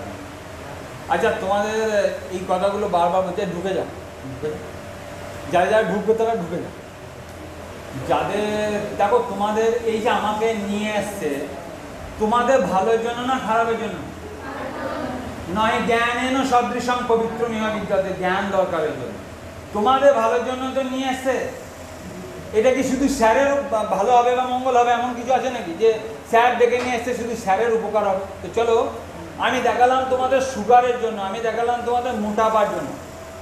এবার আমি চলে আসি স্পন্ডেলাইসিস বা কোমর যতগুলো সমস্যা হয় ধীরে ধীরে সেগুলো আমি আলোচনা করব। চলো, একটুখানি হাত তোলো তো, কার কার স্পন্ডেলাইসিসের সমস্যা আছে? আচ্ছা, একজন হাত তুলেছে। তোমার কি নাম একটুখানি বলো, তোমার নামটা বলো একটু।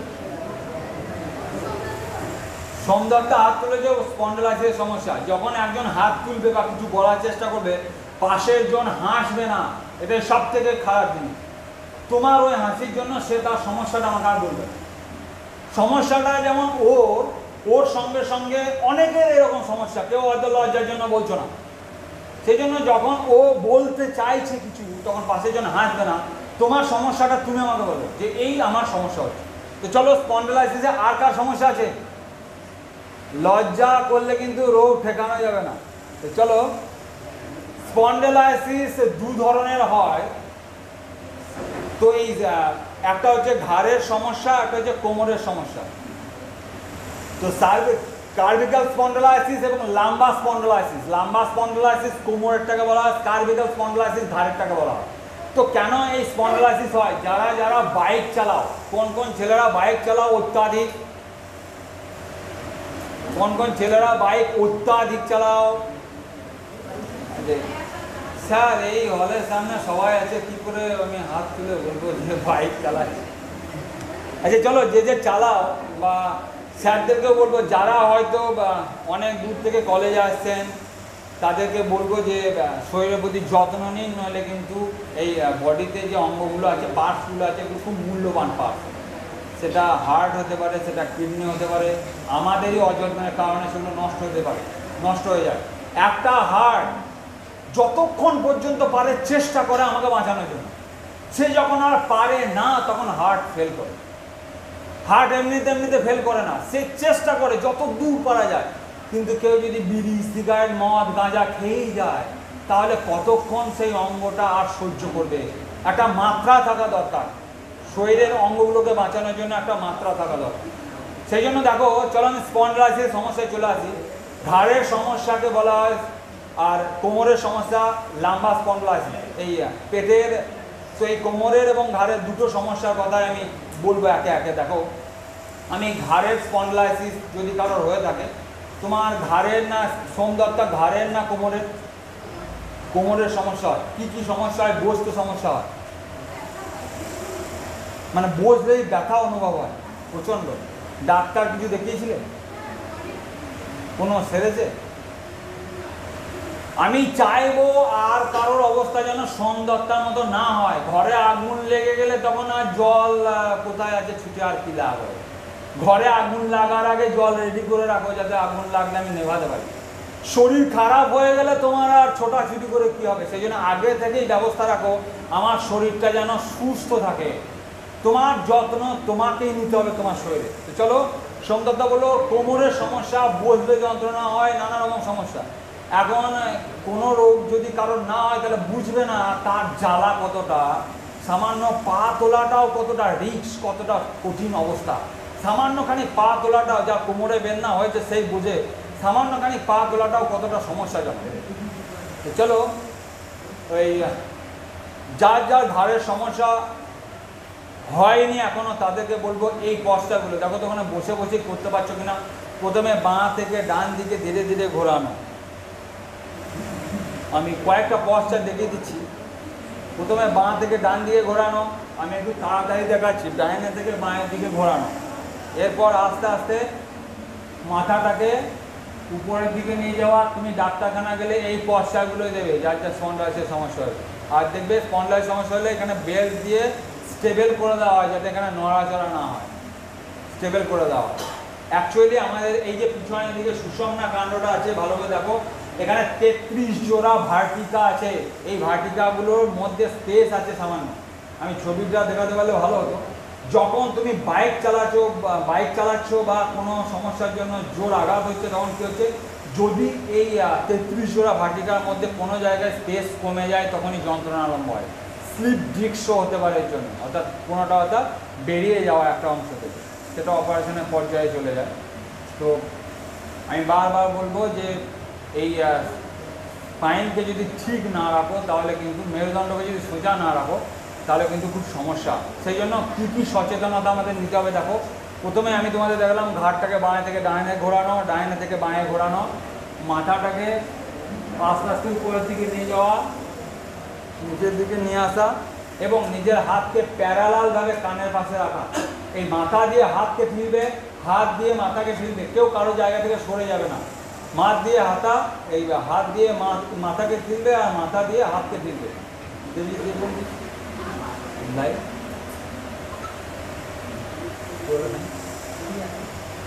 এই দুটো অংশ করবে, এবং আস্তে আস্তে ঘাটটাকে নিচের দিকে নামানো, এইদিকে নিয়ে যাওয়া। যতটা পারবে, তোমার যতটা সামর্থ্য হবে। ইচ্ছা না হলেও করবে। খারাপ কাজ ইচ্ছা হবে করতে, করবে না। ভালো কাজ ইচ্ছা হবে না। সকালে উঠতে ইচ্ছা হবে না, কলেজ আসতে ইচ্ছা হবে না, খাবার ঠিকমতো টাইমে খেতে ইচ্ছা হবে না। তাহলে যেগুলো ভালো কাজ সেগুলো ইচ্ছা না হলেও করবে, যেগুলো খারাপ কাজ সেগুলো ইচ্ছা হবে করবে না। কারণ জীবনটা অনেক বড়, এখন অনেক ছোট আছো, সেই জন্য তোমাদের কথাগুলো বলা। সেই জন্য সকালে উঠে ব্যায়াম করার ইচ্ছা হবে না, তবুও করবে তোমরা। তাহলে ঘাড়ের জন্য এই ব্যায়ামগুলো, স্পন্ডলাইসিসের জন্য এই ব্যায়ামগুলো তোমাদের করার কথা বলা হলো। এবার চলো আমি চলে যাই তোমাদের কোমরের সমস্যা। যার হয়েছে সে তো, যেমন সোমদত্তার কোমরের সমস্যা হয়েছে, সে তো এখন এগুলো করতে পারবে না। ঈশ্বরের কাছে কামনা করবো তাড়াতাড়ি সুস্থ হয়ে উঠুক এবং এই ব্যায়ামগুলো যেন ও করতে পারে।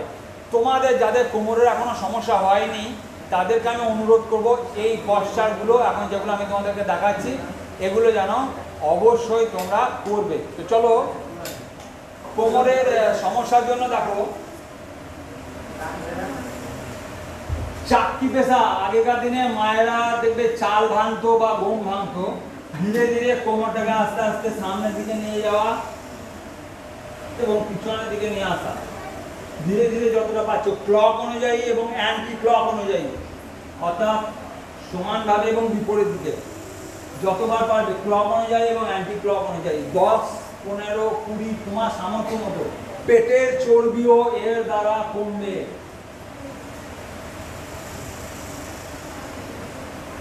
এইটার নাম কি বললাম? চাক্কি পেশা। দ্বিতীয়ত চলে আসছি ভুজঙ্গাসন। ভুজং শব্দ হচ্ছে যে সর্প, সর্পাসন বলা হয়। এর দুটো পশ্চার আছে, আমি দেখাচ্ছি দুটো পশ্চারই। এইটা একটা পশ্চার ভুজঙ্গাসনের, এইটা একটা পশ্চার, এবং তুমি যদি একটা প্র্যাকটিস করো মিনিটে তুমি 50 বার পর্যন্ত করতে পারবে, একটু তাড়াহুড়োর মধ্যে করতে পারবে। তোমার কোমর যদি ঠিক থাকে তাহলে তুমি করতে পারবে, নইলে কিন্তু করতে পারবে না। এটার নাম কি বললাম? ভুজঙ্গাসন। মনে থাকবে সবার, ভুজঙ্গাসন। তো চলো এরপর আমি যে পশ্চাৎটাতে চলে যাই, অর্ধচন্দ্রাসন, আধখানা চাঁদের মতো আসন, অর্ধচন্দ্রাসন। দেখো আস্তে আস্তে ধীরে ধীরে পিছনের দিকে যাব, যতটা পারবো তোমার সামর্থ্য মতো তুমি যাবে, তোমার সামর্থ্য মতো, এবং একটা পশ্চারে কিছুক্ষণ থাকার চেষ্টা করবে। ওষুধের যেমন ডোজ থাকে 250 mg, 500 mg, 300 mg, এটা একটা ডোজের কাজ করবে তোমার শরীরের মধ্যে। সেই জন্য একটুখানি তোমার কিন্তু ওই পশ্চাতে থাকতে হবে যতক্ষণ বাঁচছো। প্রথম দিনেই পারবে না, চেষ্টা করলে ধীরে ধীরে বাড়বে। এইটার নাম কি বললাম? অর্ধচন্দ্রাসন। এরপর যে পশ্চাৎটা দেখাচ্ছি সেটা যে উষ্ট্রাসন, সব কিন্তু কোমরের জন্য দেখাচ্ছি এখন।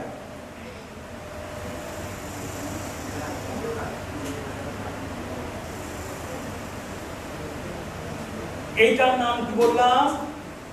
উষ্ট্রাসন। এগুলো শুধুমাত্র কোমরের সমস্যায় নয়, মোটা হয়ে যাচ্ছ তারও কিন্তু এগুলো উপকার দেবে। তো চলো এই যে পশ্চাগুলো তোমাদেরকে আমি এখন দেখালাম, সেটা হচ্ছে কোমরের সমস্যা মেটানোর জন্য। আমি চেষ্টা করবো, বলবো যাতে তোমাদের কারো কোমরের সমস্যা যাতে না হয়।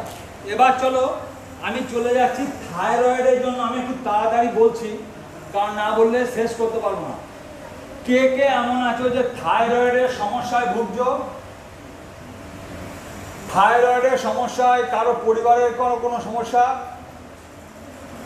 থাইরয়েডের কার বলো, একটুখানি দাও, কি নাম বলো তোমার? বৃষ্টি। বলো থাইরয়েডের মানে কি মোটা হয়ে যাচ্ছে না শুকিয়ে যাচ্ছে, কি হচ্ছে? কে তোমার মা না কে তুমি নিজে? আচ্ছা তুমি ডাক্তার দেখিয়েছো? আচ্ছা বসো। কতদিন ধরা পড়েছে তোমার থাইরয়েড? 2 মাস আগে ধরা পড়েছে। চলো বসো, বৃষ্টি বসো। এইরকম বৃষ্টির মতো সমস্যায় যেন আর কাউকে পড়তে না হয়। তো চলো আমরা এবার জেনে নিই থাইরয়েড কি, অ্যাকচুয়ালি কেন হয়, কিভাবে সারানো যায়, এবং আমাদের কি ওষুধ এর জন্য আছে আমরা খানিক জেনে নিই। তো চলো, আমাদের গলায় দেখো একটা গ্রন্থি আছে, এটাকে হচ্ছে থাইরয়েড গ্রন্থি। আছে সবার? দেখো তো, আছে তো সবার? কনফার্ম?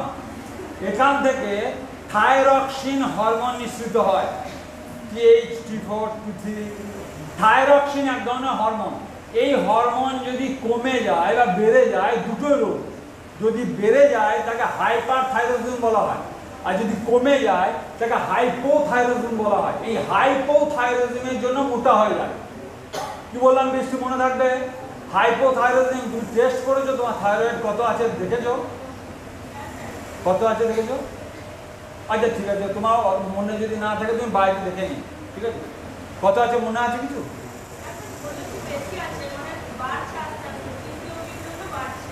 আচ্ছা, পিসিওডি এটা মেয়েদের জন্য আর এক রোগ। চলো পরে আসছি আমি। Hyperthyroidism, hypothyroidism. দেখো মোটা হয়ে যাচ্ছে, তুমি মোটা হয়ে যাচ্ছ, তুমি ভাবছো যে আমি খাবারের জন্য, কোলেস্ট্রলের জন্য মোটা হয়ে যাচ্ছি, কিন্তু দেখো থাইরয়েডের সমস্যার জন্য মোটা হয়ে যাচ্ছে। এই জন্য তুমি যদি সচেতন না থাকো তোমার শরীর সম্বন্ধে, তোমার শরীর খোকলা করে দেবে। এই রোগ আস্তে আস্তে ধীরে ধীরে তোমার বাড়িতে ঢুকে, যেমন একটা অসৎ ব্যক্তি কারোর বাড়িতে ঢুকলে পুরো বাড়িটাকে যেমন জঞ্জাল করে দেবে, ঠিক সেই রকম রোগ আস্তে আস্তে আরো 10টা রোগকে ডেকে নিয়ে আসবে। কিরকম? কেউ যদি ধরো মোটা হয়ে যায়, তাহলে পরবর্তী যে রোগগুলো তোমার আসবে সেটা হচ্ছে কিডনির সমস্যা হবে, হাই ব্লাড প্রেশার হবে, এই ধরনের নানা রকম সমস্যায় ভুগবে। তো চলো থাইরয়েডের সমস্যার জন্য কি কি ব্যায়াম আছে আমরা দেখে নিই। বৃষ্টি অবশ্যই করার চেষ্টা করবে, যে পশ্চাগুলো আমি তোমাদের দেখিয়ে দিচ্ছি। 1 মাস করো, দেখো তুমি 1 মাস করলেই তুমি বুঝতে পারবে তোমার সমস্যা কমে যাচ্ছে আস্তে আস্তে ধীরে ধীরে। তুমি এখন তোমার শরীরের ওয়েট করে নেবে, পরে দেখবে তোমার শরীরের ওয়েট আস্তে আস্তে কমে যাচ্ছে। চলো এই থাইরয়েডের সমস্যা মেটাতে গেলে আমাকে এই অঙ্গটার ব্যায়াম করতে হবে। থাইরয়েডের সমস্যা যদি আমাকে মেটাতে হয় তাহলে এই অংশটার ব্যায়াম আমাকে করতে হবে। তাহলে থাইরয়েড কেন হয় সবাই বুঝতে পেরেছ? তাহলে আমি যদি থাইরক্সিন হরমোনকে আমি যদি ঠিকঠাকভাবে রিলিজ করতে পারি আমার বডি থেকে, তাহলে আমার হাইপোথাইরয়েডিজম বা হাইপারথাইরয়েডিজম কোনোটাই হবে না।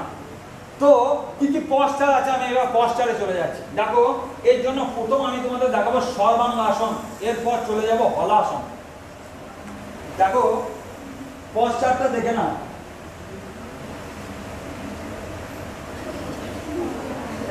এই পশ্চারটার নাম হচ্ছে সর্বাঙ্গাসন।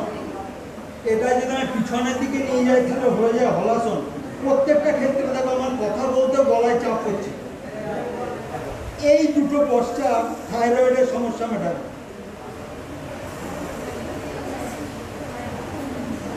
এর সঙ্গে তোমাদের যেটা আমি দেখালাম আগে, অর্ধচন্দ্রাসন এবং উষ্ট্রাসন, এই দুটোও কিন্তু তোমাদের থাইরয়েডের সমস্যা মেটাবে। বোঝা গেল পশ্চারগুলো? তাহলে সর্বাঙ্গাসন, হলাসন, অর্ধচন্দ্রাসন, উষ্ট্রাসন, ভূসঙ্গাসন সবগুলোই থাইরয়েডের সমস্যা মেটাবে। এই থাইরয়েডের সব থেকে ভালো ওষুধ হচ্ছে ধনে।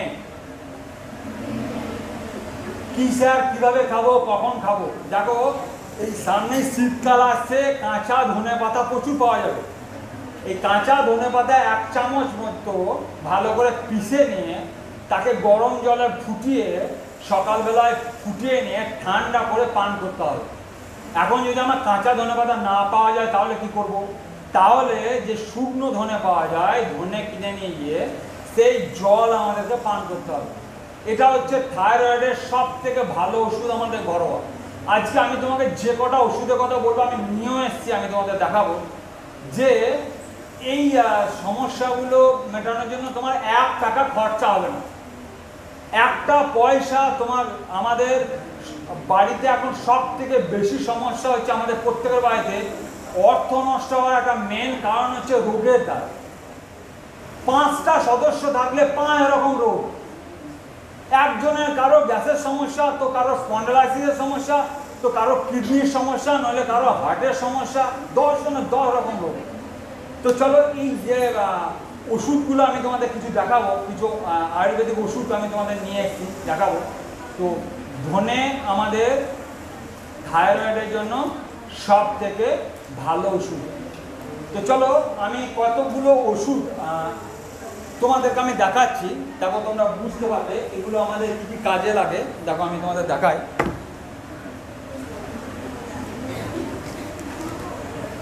এই পাতাটা দেখো তো সবাই চিনতে পারছো কি না? কি নাম গো? আচ্ছা, অ্যালোভেরা বা অ্যালোভেরা বা ঘৃতকুমারী যাই বলো না কেন, এই পাতাটার নাম। তো এর কি কাজ তোমরা জানো? কি কাজ গো? একজনকে উঠে দাঁড়িয়ে বলো তো যে এটা কি কাজে লাগে?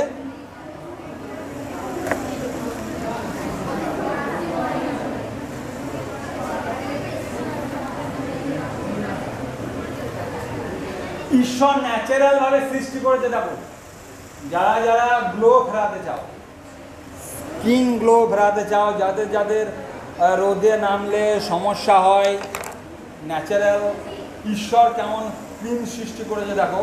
তোমার বডির গ্লো যদি বাড়াতে চাও গোটা বডিতে ইউজ করতে পারো, এবং এত নর্মাল, কিছুক্ষণ পর দেখো শুকিয়ে যাবে, তুমি কিছু বুঝতে পারবে।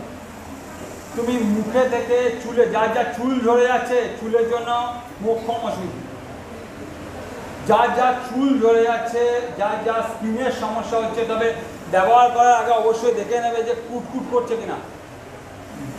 কেউ এমন আছে যে অ্যালোভেরা লাগে কুটকুট করে, সে কিন্তু লাগাবে না। যার স্কিনে সহ্য হচ্ছে না সে কিন্তু লাগাবে না। তাহলে এই অ্যালোভেরা প্রথম কাজ করে দেখো, স্কিনে লাগালে তোমার স্কিনে গ্লো বাড়বে। যে বিউটি ক্রিমগুলো তোমরা বাজার থেকে কিনে নিয়ে যাও, আমি তোমাদেরকে অনুরোধ করবো এগুলো ব্যবহার করো না। কেন না, কিছুদিন তোমার সৌন্দর্য বাড়াবে, এরপর মুখখানা বাঁদরের মতো হয়ে যাবে। কিছুদিন খুব ভালো লাগবে, ফেয়ার আসবে, এরপর একদিন এমন হবে যে মুখখানা একদম সাংঘাতিক আমাদের ক্ষতিগ্রস্ত হবে। সেই জন্য এই ক্রিমগুলো থেকে দূরে থাকো, ন্যাচারাল ক্রিম ইউজ করার চেষ্টা করো। এবং এটা যদি তুমি খাও যার যার গ্যাসের সমস্যা, পেটের যত রকম সমস্যা, তার মোক্ষম ওষুধ। নো টেস্ট, না টক, না মিষ্টি, না ঝাল। কে কে খেয়েছে অ্যালোভেরা? কে কে খেয়ে দেখেছে? একটা হাত তোলো দেখছি। কে কি খেয়ে দেখেছে অ্যালোভেরা? বলো, কোনো টেস্ট আছে? দেখো, অ্যালোভেরা অনেক রকম জাত হয়, এখন যেটা নিয়ে এসছে এটা কোনো টেস্ট নেই। যদি কারো চারা লাগে তো আমাকে বলবে, আমার বাড়ি যদি অনেকটা দূর, আমি উত্তম স্যারের কাছে পাঠিয়ে দেবো, চেষ্টা করবো। আমি একটা দেবজিতের সঙ্গে প্রকল্প নিয়েছিলাম যে চল অ্যালোভেরা দিই মানুষকে, কিন্তু এর গুরুত্ব না বুঝলে সে তো তাকে ব্যবহার করবে না, নষ্ট করে দেবে। আমি সবাইকে দিয়ে দেবো, কিন্তু কেউ যদি এর গুরুত্বটা না বোঝে, এ আমার কি উপকার করে, তাহলে সে তাকে নষ্ট করে দেবে। দেখো, এইটা কোনো টেস্ট নেই। 2008 সালে আমার একটা ভয়ঙ্কর অ্যাক্সিডেন্ট হয়। 2008 সালে আমি তখন রবীন্দ্রভারতী ইউনিভার্সিটিতে MA করছি, 2008 সালের কথা। তো নিজে রান্নাবান্না করে খেতে হতো, প্রেসার কুকার বাস্ট হয়ে সেই গরম ডাল আমার মুখে এসে লাগে। ভেবে দেখে নাও কী হতে পারে। এরপর পুরো মুখে সব ছাল উঠে চলে আসে। শিয়ালদাতে নীলরতন মেডিকেল কলেজে যাই, সেখানে ট্রিটমেন্ট হয়, তারপর ছেড়ে দেয়। এরপর আমি অ্যালোভেরা ব্যবহার করেছি, তারপর কোনো রকম তুমি আর বুঝতে পারবে না যে আমার এরকম কোনো সমস্যা হচ্ছে। সেই জন্য যে ভাবছো যে একটু পরিষ্কার হতে চায়, স্কিনকে একটু ভালো রাখতে চায়, আমি বলবো যে অ্যালোভেরা ছাড়া আর কিচ্ছু ব্যবহার করবে না। যতই প্রোডাক্ট টিভিতে যত অ্যাড দেয়, তারা কিন্তু সেই প্রোডাক্ট ব্যবহার করে না, তোমাদেরকে ইউজ করে মাত্র। যারা যে প্রোডাক্টের অ্যাড দেয় তারা সেই প্রোডাক্ট ব্যবহার করে না, আমাদেরকে ইউজ করে মাত্র, ইউজ। তাদের কাছ থেকে তারা মানে আমাদেরকে পণ্য বস্তু বলে মনে করে, এর বেশি আর কিছুই নয়। তো অ্যালোভেরা খেলে পেটের সমস্যা মেটাবে, অ্যালোভেরা চুলে লাগালে চুলের সমস্যা মেটাবে, অ্যালোভেরা স্কিনে লাগালে স্কিনের সমস্যা মেটাবে, তাহলে এটা ব্যবহার করবো না কেন? দ্বিতীয়ত দেখো, আমি এবার চলে আসি, এইটা চেনো কিনা দেখো তো। এইটার নাম গিলোয় বা গুলুঞ্চ। চেনো কেউ? একটু হাত তোলো না। এটার নাম গিলোয় বা গুলুঞ্চ। সংস্কৃতে অমৃতা বলা হয়, গুজরাটিতে গুরবেল বলা হয়। অনেকগুলো নাম আমি তোমাদের বললাম। কেউ চেনো এই গাছটাকে? তো দেখো, এই গাছটার কি গুণ একটু জেনে নাও। এই কলেজেও খুঁজলে পাওয়া যাবে, আমি তো খুঁজিনি, এই কলেজে খুঁজলেও পাওয়া যাবে। এই যত্রতত্র সর্বত্র পাওয়া যায়, কিন্তু এইটার কি গুণ আমরা কেউ জানি না। এখন দেখো, ইমিউনিটি বাড়ানোর সব থেকে বেস্ট মেডিসিন হচ্ছে গুলুঞ্চ বা গিলোয়। কিভাবে খাবো, কখন খাবো, কতটা খাবো? তো চলো, এর পাতাগুলো একটু দেখো, আমি এনেছিলাম তোমাদেরকে দেখানোর জন্য। এর পাতাগুলো দেখো এই ধরনের লাভ আকৃতির পাতা, কোনো শুং নেই, উপরে নিচে কোনো রকম শুং নেই। যে কোনো পাতা কিন্তু তুলবে না, আগে টেস্ট করে নেবে, আগে দেখে নেবে, ইউটিউবে সার্চ করে নেবে একবার, তোমাদের হাতে মোবাইল সবার আছে। তো এই গুলুঞ্চ ইমিউনিটি বাড়ানোর সব থেকে, বিশেষ করে মেয়েদের বলবো যে তাদের রক্তাল্পতার সমস্যা বিশেষ করে হয়, মান্থলি ব্লাড যাওয়ার জন্য। আমি হিমোগ্লোবিনের জন্য আসছি, পরের ইয়েতে আসছি কী করে বাড়ানো যায়। তো এই পরিমাণ মতো নিয়ে আজ 10 বছর থেকে এটা আমরা ব্যবহার করছি। সামনে আমরা দেখেছি যে সাংঘাতিক করোনা গেছে এবং বারবার প্রচার করেছে যে গুলুঞ্চ খাওয়ার জন্য, বারবার প্রচার করেছে, এই গুলুঞ্চ খাওয়ার জন্য বারবার প্রচার করেছে। এই ছালটাকে সামান্য একটু ঘষে দিলে উঠে যায় এই ছালটাকে। এরপর একজনের জন্য এই পরিমাণ মতো প্রত্যেক দিন সকালে চিবিয়ে খাবে। ইমিউনিটি বাড়ানোর জন্য বেস্ট মেডিসিন, শারীরিক দুর্বলতা কমানোর বেস্ট মেডিসিন হচ্ছে আমাদের এই গুলুঞ্চ বা গিলোয়। আমাদের বাড়িতেই পাবে তুমি। তোমার যদি গ্রামে বাড়ি হয়, বিশেষ করে এখানে সবাই গ্রামেরই বাড়ি আশা করি, তো দেখবে তোমাদের কোনো মাচানে আছে কিংবা দেখবে কোনো গাছে উঠে আছে, নিম গুলুঞ্চ সব থেকে বেস্ট। এবং যার যার সুগার রোগ আছে তার বেস্ট মেডিসিন, সুগারেরও বেস্ট মেডিসিন হচ্ছে এই গিলোয় বা গুলুঞ্চ বা গুরবেল। নিম গুলুঞ্চ সব থেকে ভালো। গুলুঞ্চ যে গাছে উঠবে সেই গাছের গুণকেও টেনে নেবে, এই জন্য নিম গাছের গুলুঞ্চ সব থেকে আমাদের ভালো, নিম গাছের গুলুঞ্চ। এবার চলো, এই পাতাটা দেখো তো, সবাই চেনো কিনা? পাথরকুচি পাতা সবাই চেনো? আচ্ছা, এর কি গুণ জানো? ঈশ্বর কেমন আশ্চর্যজনকভাবে সৃষ্টি করেছে দেখো। এই যে খাঁজগুলো দেখছো এখান থেকেই গাছ হয়, তোমরা অনেকেই জানো। এইটা যদি তুমি বইয়ের ভিতরে ভরে রাখো এই খাঁজ থেকেই গাছ হয়ে যাবে। এটা যদি মাটিতে ফেলিয়ে দাও দেখবে বর্ষাতেই গাছ হয়ে যাচ্ছে এখান থেকে। এর সব থেকে বড় কাজ হলো আমাদের শরীরে যে কোনো জায়গায় পাথরি কমাতে সাহায্য করে। পাথর যেটাকে বলে, গল ব্লাডারের স্টোন হোক, যে কোনো জায়গায় যদি স্টোন হোক, স্টোন কমাতে অব্যর্থ ওষুধ হচ্ছে এই পাথরকুচি পাতা। কিভাবে খাবো, কখন খাবো? আচ্ছা গুলুঞ্চটা বলে দিলাম যে এই পরিমাণ সকালে খালি পেটে। আমি এখন যে ওষুধগুলো দেখাচ্ছি বা যে পাতা বা যেগুলো বলছি সব কিন্তু সকালবেলায় খালি পেটে। আয়ুর্বেদিক কিন্তু সব সকালবেলায় খালি পেটে আমরা খাবো। তো চলো, এই দুটোর মতো পাতা বা এত বড় যদি পাতা হয় তাহলে দুটো, আর ছোটো যদি পাতা হয় তাহলে 2 থেকে 3টে মতো নিয়ে ভালো করে থেঁতলে এখান থেকে রস বের করে একটু টক টক ভাব হবে, সামান্য একটু টক টক ভাব আছে। যদি খাও এমনিতে কাঁচা চিবিয়েও খেতে পারো, চিবিয়েও খাওয়া যায়। তো এইটা যে কোনো জায়গায় যদি স্টোন হয়, গলব্লাডারে স্টোন হোক, কিডনিতে স্টোন হোক, যে কোনো জায়গায় যদি স্টোন হয়, যদি প্রথম অবস্থায় ধরা পড়ে, যদি ছোট থাকে সাইজ, যদি স্টোন, অ্যাকচুয়ালি স্টোন কিসের জন্য হয় আমাদের শরীরের মধ্যে? কোলেস্ট্রল ডিপোজিট হয়ে স্টোন তৈরি হয়। আবার দেখতে অনেকটা ওই বেলুনের মতো হয়, যাদের সাইজ অনেকটা বেড়ে যায়। তো যারা যারা নিয়মিত খাবার খাচ্ছ না, যারা যারা এই যে কলেজ আসছো, দেখা যাচ্ছে যে সেই 4টের সময় বাড়ি গিয়ে খাও কিংবা 5টার সময় বাড়ি গিয়ে খাও, সকালে বেরিয়ে যাও, টিউশন পড়ো, জল ঠিক মতো খাও না। সেই জন্য আমি তোমাদেরকে অনুরোধ করবো যে খাওয়া দাওয়াটা ঠিকঠাক করে রাখো। যদি তুমি খাইতে সময় না পাও, হাতের কাছে অন্তত চিড়ে ভাজা রাখো, বাড়িতে চিড়ে ভেজে নাও, বাজার থেকে চিড়ে কিনে নিয়ে ভেজে নাও, অন্তত টিফিন করে ভরে রাখো। যখন খিদে লাগবে, দেখবে 2-1 সময় বিকট খিদে লাগে, তুমি সেটাকে অ্যাভয়েড করো এবং সেইটাই অ্যাভয়েড করতে করতে একদিন এমন অবস্থায় আসে যে তোমার আর খিদে লাগছে না। বডি কিন্তু চায় খাবার, কিন্তু যখন দেখে তুমি আর তাকে দিচ্ছ না, তখন সে তোমার কাছে আর কোনো দাবি করে না। যেমন আমি আমার বাবার কাছে হয়তো মোবাইল চাইছি, দিচ্ছে না, কিছুদিন পর আমি চাওয়াটাকে ছেড়ে দেবো। ঠিক বডিরও একই ফাংশন, তোমার কাছে খাবার চাইছে, প্রচণ্ড খিদে লেগেছে তোমার, তুমি কিছু খাচ্ছ না, এটাই কন্টিনিউ চলতে থাকলে দেখা যাবে একদিন বডি তোমার খাবার চাওয়ার প্রসেসিংটা বন্ধ করে দিয়েছে। তখন ডাক্তারখানায় যেতে হবে যে আমার খিদে লাগে না, একদিন তো লেগেছিল, তুমি শোনোনি, যে জন্য এই সমস্যাটা হয়েছে।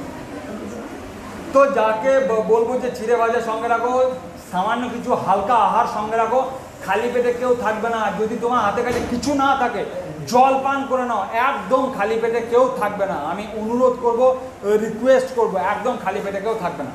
তো এইটার নাম পাথরকুচি বা পাথর চাট্টা হিন্দিতে বলা হয়, এইটা খাওয়ার কথা বলা হলো। তো চলো, এরপর আমি তোমাদের যাদের পেটের খুব সমস্যা, আমাদের গ্রামে যারা বাস করি, তাদের এই সমস্যা মেটানোর বহু মেডিসিন আছে। যেমন বেল গাছ আছে, বেল হচ্ছে পেটের পক্ষে অমৃত তুল্য বেল। আমি তোমাদের দেখো বেলের ছাল আমি তোমাদের জন্য নিয়ে এসেছি। দেখো এখন বেল ধরছে কিন্তু গাছে, যদি কেউ খোঁজ খবর রাখো, প্রকৃতির দিকে একটু নজর রাখো। এই বেলের এটা চোকা, বেলটাকে ছাড়িয়ে নেওয়া হয়েছে, বেলের চোকাটাকে আমি সঙ্গে রেখেছি এবং বেলটা দিয়ে আমি মোরব্বা বানিয়েছি এবং এই চোকাটাকে আমি রোদে শুকিয়ে ভরে রেখে দিয়েছি। এবং তুমি সপ্তাহে একদিন কিংবা মাসে একদিন এটা পান করো, পেটের কোনো সমস্যা হবে। বাড়ির কাছে এত সুন্দর মেডিসিন আছে, আমরা চলে যাচ্ছি দোকানে গিয়ে মেডিসিন খাওয়ার জন্য। তো যাদের যাদের বেল আছে, গ্রামে বেল আছে, বাড়িতে বেল আছে, অবশ্যই ব্যবহার করো। এটা বেলের আমি তোমাদের দেখানোর জন্য নিয়ে এসেছি, নাহলে মুখে বললে হয়তো তুমি বিশ্বাস করতে না। আমি বেলটা দিয়ে মোরব্বা বানিয়েছি আর এই চোকাগুলো রেখে দিয়েছি। এটা দিয়ে গ্যাস, অম্বল, বদহজম যার যার হচ্ছে, জল ঠিক ঠিক টাইমে খাও, খাবার ঠিক ঠিক টাইমে ওঠো, সকালবেলায় তাড়াতাড়ি ঘুম থেকে উঠে পড়ো। যেটা তুমি রাত্রি 12টার সময় 2টোর সময় শুচ্ছিলে, সেটা এই দিকে তাড়াতাড়ি উঠে পড়ো। অর্থাৎ তুমি 5টার সময় উঠে যাও বা 6টার সময় উঠে যাও, ওই দিকে তাড়াতাড়ি শোও, সেই ব্যাপারটা সেই একই। আর দেখবে যা সকালটা খারাপ যায়, সারা দিনটা খারাপ যায়। এরপর তোমাদের জন্য আর একটা মেডিসিন আমি তোমাদের দেখাচ্ছি, যে দেখো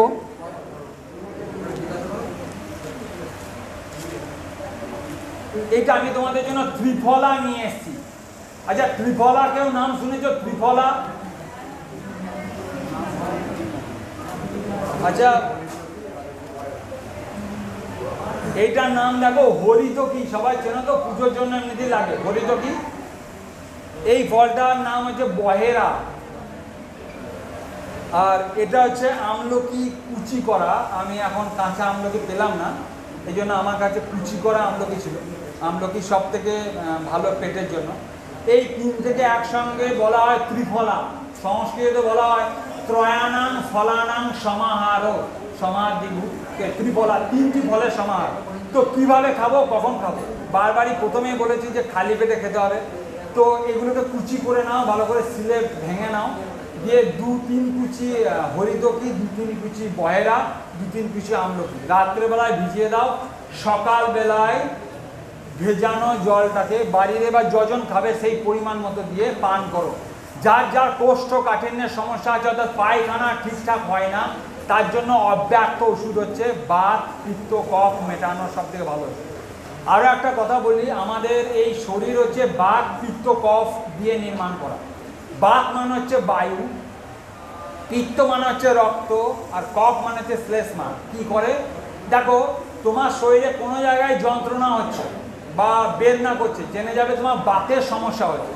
তোমার বাতের সমস্যা বেশিরভাগ আমাদের শরীরে কোমর থেকে নিচের দিকে হয়, আর শীতকালে এবং সন্ধ্যার পরে দেখবে বাতের ব্যথা বেশি হয়। দেখবে বাড়িতে যদি মা, বাবা, দিদা, দাদু থাকে, তাহলে দেখবে যন্ত্রণাটা সন্ধ্যার পর বেশি হচ্ছে। তো বাত, পিত্ত, পিত্ত মানে আমাদের এই গলা থেকে কোমর পর্যন্ত যত সমস্যা হয়, গ্যাস, অম্বল, চোঁয়া চোঁয়া, ঢেকুর ওঠা, নানা রকম সমস্যা, সবই পিত্তের সমস্যা। আর শ্লেষ্মা, হাঁচি, কাশি যা হচ্ছে কফের সমস্যা। এই 3 থেকে ব্যালেন্স করার দায়িত্ব হচ্ছে এই ত্রিফলা। তুমি যদি বাত, পিত্ত আর কফ এই 3 থেকে ব্যালেন্স রাখতে পারো, তোমার সারা জীবন কোনো রোগ হবে না। তাহলে কী করে রোগ আমার না হবে, কী করে আমাকে কি করতে হবে? সকাল সকাল উঠে জল পান করতে হবে, সকাল সকাল উঠে ত্রিফলার জল পান করতে হবে। রাত্রি তাড়াতাড়ি একটু শুয়ে পড়বে, সকাল তাড়াতাড়ি একটু ওঠার অভ্যাস করবে। তো চলো, এটা ছিল ত্রিফলা। আমি একটু তাড়াতাড়ি বলার চেষ্টা করছি, কারণ জানি তোমাদেরকেও বাড়ি যেতে হবে অনেকটা দূর। আমি অনেকগুলো জিনিস এনেছিলাম আজকে দেখানোর জন্য। চলো আর একটা জিনিস আমি দেখাচ্ছি, কারণ এই জিনিসগুলো না দেখালে তোমরা বুঝতে পারবে না যে আমাদের হাতের কাছে কত মেডিসিন আছে। দেখো, এখন যেটা আমি নিয়ে এসেছি আমার বাড়িতে রেডিমেড তৈরি করা অর্জুন গাছের ছাল। সবাই শুনতে পাচ্ছ কি বললাম? জানি অনেকে ভালো লাগছে না। আমি আবার তোমাদের কাছে প্রথমে কিন্তু অনুরোধ করেছিলাম যে আজকের মতো কথাগুলো একটু শুনে নাও। তোমার কাজে না লাগলেও হয়তো তোমার পাশের বাড়ির কারো কাজে লাগবে, তোমার কাজে না লাগলেও হয়তো তোমার দিদার কাজে লাগবে, তোমার কাজে না লাগলেও তোমার মামার কাজে লাগবে। এটা আমার বাড়ির তৈরি একদম নিজের হাতে। এটা হচ্ছে অর্জুন গাছের ছাল। কি হয় অর্জুন গাছের ছালে? দেখো, আমাদের বডিতে একটা মূল্যবান পার্টস আছে যাকে হার্ট বলা হয়। সবার আছে? সবার আছে তো হার্ট? এমন কেউ আছে যে হার্ট নেই, অথচ ঘুরে বেড়াচ্ছ? ঈশ্বর এটাকে এমন জায়গায় রেখেছে, এমন প্রোটেকশনের মধ্যে রেখেছে, কোনোদিন হার্টে আঘাত লাগার আগে তোমার বডি একদম শেষ হয়েছে। প্রথমে তো আমাদের কঙ্কালের একদম স্তর তৈরি করা আছে, তারপর চামড়া স্তর তৈরি করা আছে তার ভিতরে, এবং এই অঙ্গটাকে নিয়ে সব থেকে বেশি গান হয়েছে তোমার হিদ মাজারে রাত। চোখ দিয়েও গান হয়েছে, তবে আমাদের এইটা দিয়ে সব থেকে বেশি গান হয়েছে। এই হার্টের সব থেকে ভালো ওষুধ হচ্ছে অর্জুন গাছের ছাল। হার্ট যদি ব্লক হয়ে যায়, তাকে যদি ডাক্তার অপারেশন করে, 2 ধরনের অপারেশন হয়। একটা হচ্ছে বাইপাস সার্জারি, আর একটা হচ্ছে এনজিওপ্লাস্টি বলা হয়। হার্টের যে করা হয় ডাক্তারি ভাষায়। বাইপাস সার্জারিটা হচ্ছে যে হার্টে যদি কোলেস্ট্রল জমে যায়, যে জায়গা দিয়ে হার্টে রক্ত যায় সেটা যদি কোলেস্ট্রল জমে গিয়ে বন্ধ হয়ে যায়, তখন হার্ট অ্যাটাক হয়। এখন দেখো, বাইপাস সার্জারি মানে আমার যদি সিউড়ি ঢোকার মেন রাস্তাটা ব্লক হয়ে যায়, তাহলে বাইপাসের রাস্তা আছে, আছে না নেই বাইপাসের রাস্তা? ঠিক আমাদের বডিও যখন মেন জায়গাটা ব্লক হয়ে যায়, মেন যে জায়গা দিয়ে রক্ত যায় সেটা ব্লক হয়ে যায়, তখন ডাক্তার বাইপাসের রাস্তা বানায়, সেখানে আবার রক্ত যাবার, একে বাইপাস সার্জারি বলা হয়। আর একটা হয় এনজিওপ্লাস্টি। এনজিওপ্লাস্টিটা কি? যে রাস্তায় রক্ত যাচ্ছে সেটা যদি জমে যায়, যেমন গ্রামে যারা বাস করো, যা দেখবে নালাতে যদি জল জমে যায়, ঘাসে যদি জমে যায়, সেই জায়গাটাকে আবার ছাড়িয়ে দিতে হয়, তবে জল যায়। ঠিক একই রকমভাবে আমাদের বডির ভিতরে যদি কোলেস্ট্রল জমে যায়, তাহলে সেই জায়গায় স্প্রিং দিয়ে দেওয়া হয়। ডট পেনের যে স্প্রিং থাকে সেই স্প্রিং, একে এনজিওপ্লাস্টি বলা হয়।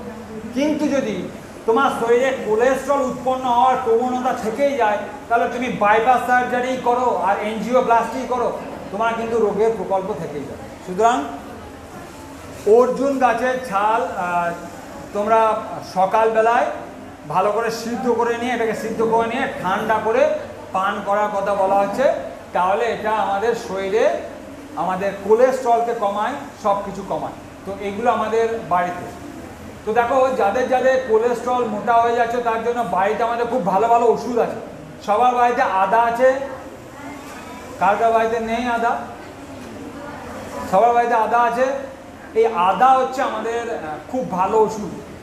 কিসের জন্য? কোলেস্ট্রল কমানোর জন্য। এই হার্টের ওষুধ বানানোর জন্য খুব ভালো কাজে লাগে। কী কী? অর্জুন গাছের ছাল, তার সঙ্গে দালচিনি বা দারুচিনি, তার সঙ্গে আদা, এই তিনটে জিনিস নিয়ে ভালো করে ফুটিয়ে নাও। তারপর আমাদের এটা হার্টের কাজ করে। দেখো হার্ট, আচ্ছা হার্ট কি কাজ করে? কে বলবে হার্ট আমাদের শরীরে কি কাজ করে?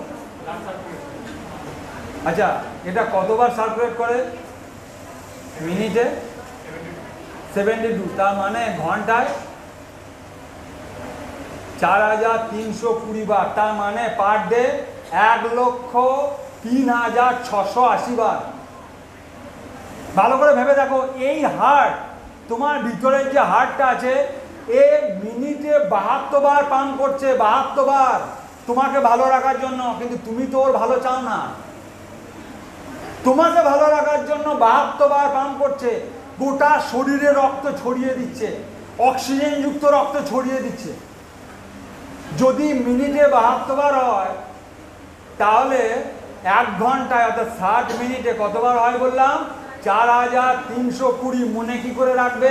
পেছন থেকে চলো, 2 3 4, আগে শূন্য বসিয়ে দাও। বুঝতে পারলে না? পারলে না? মনে রাখার সিস্টেম বলে দিলাম, মাইন্ডে কি করে মনে রাখবে? 4320 মানে 4320। এবার পেছন থেকে চলো, 2 3 4, পরপর সাজিয়ে দাও। চলো, এটা সারাদিনে 1,03,680 বার পাম্প করে। বোঝো কতটা কাজ করে ঈশ্বর, কি জিনিস আমাদের শরীরের মধ্যে দিয়েছে। একে ভালো রাখার জন্য সব থেকে ভালো ওষুধ কি বললাম? অর্জুন গাছের ছাল।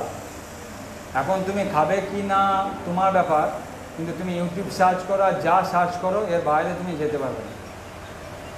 ডাক্তারখানায় যাবে, ডাক্তার তোমাকে বিভিন্নভাবে ফাঁসাবে, বিভিন্নভাবে সমস্যাক্রান্ত করবে। সেই জন্য বললাম সময় থাকতে ব্যবস্থা করো। শরীরের আর একটা সব থেকে বড় অঙ্গ হচ্ছে কিডনি বা বৃক্ক। আচ্ছা, কিডনির কি কাজ একটু কে বলবে? কিডনি কি করে আমাদের শরীরে? হায় রে হায়,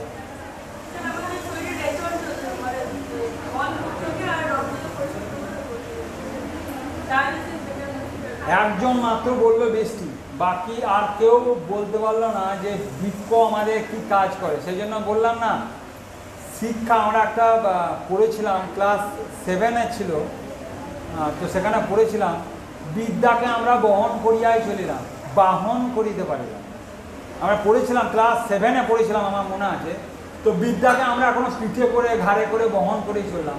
সে আমাকে বহন করতে পারে সেই ব্যবস্থা আমি করলাম না। তো চলো, বৃক্ক বা কিডনি আমাদের কি কাজ করে? ছাঁকনির কাজ করে। বৃক্কের মধ্যে নেফ্রন আছে যে আমাদের ছাঁকনির কাজ করে। কি করে ছাঁকনির কাজ করে?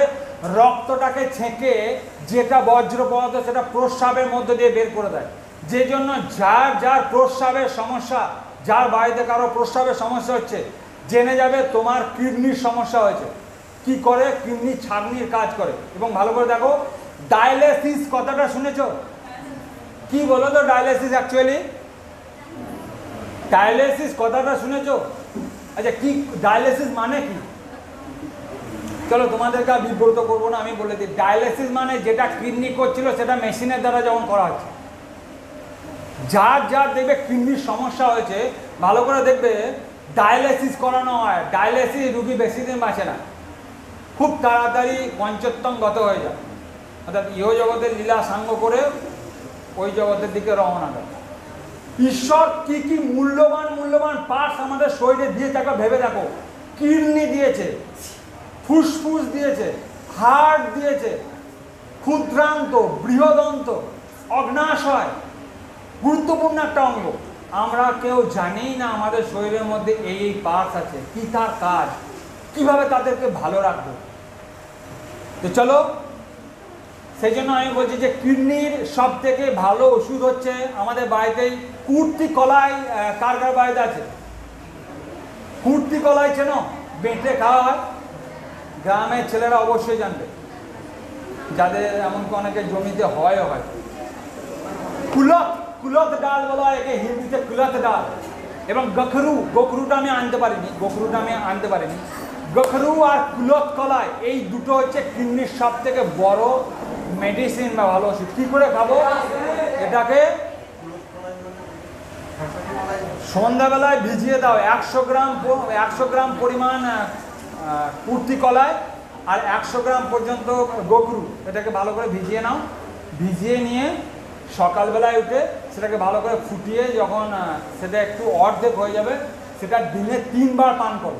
যার যার কিডনির সমস্যায় ভুগছো, যার যার কিডনির ক্রেটিনিন লেভেল আমাদের থাকা দরকার 2.5, যার যার এর বেশি হয়ে গেছে তার খুবই ভয়ঙ্কর বিপদ। আমাদের কিডনির ক্রেটিনিন লেভেল 2 থেকে 2.5 থাকা দরকার, তার বেশি হয়ে গেলে এই সমস্যা হয়। তো চলো, আর সমস্যা আমি আর বেশি সময় তোমাদের কাছে নেবো না, 3:05 হয়েছে। আমি আর 10 মিনিট সময় তোমাদের কাছে চেয়ে নিচ্ছি। তো কেন? আমি শেষে প্রশ্ন উত্তর পর্ব রেখেছিলাম। তো আজকে আমি যে রোগগুলোর কথা বললাম সেটা হচ্ছে স্পন্ডেলাইসিসের সমস্যা, কার্ডিক্যাল স্পন্ডেলাইসিস, লাম্বার স্পন্ডেলাইসিস 2 ধরনের বললাম। আমি সুগারের কথা বললাম, আমি থাইরয়েডের কথা বললাম, আমি কোমরের সমস্যার কথা বললাম। তো একদিনে এত দিলে তোমাদেরও ভালো লাগবে না, তোমরাও নিতে পারবে না। তো চলো, আমি স্যারের কাছে রিকোয়েস্ট করবো যদি আর কোনো দিন আমাকে সময় দেয় তাহলে বাকিগুলো আমি আর একটু বেশি সময় নিয়ে শেষ করতে পারবো। তো কার কার সমস্যা আছে প্রশ্ন? কার কার এনিওয়ান? চুল ঝরে যাচ্ছে, কানের বেদনা হচ্ছে, নাকের বেদনা হচ্ছে, কার কার সমস্যা? এনিওয়ান? দেখছি প্রশ্ন নেবো, মাইকটা একটু নিয়ে বলবে। কার কার সমস্যা হচ্ছে বলো?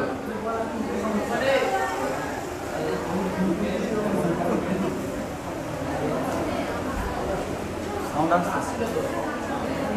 সাউন্ড হ্যালো,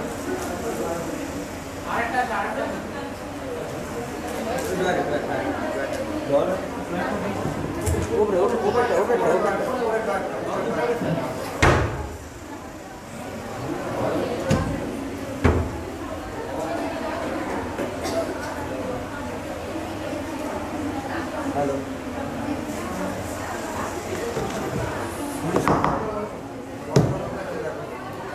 হ্যালো,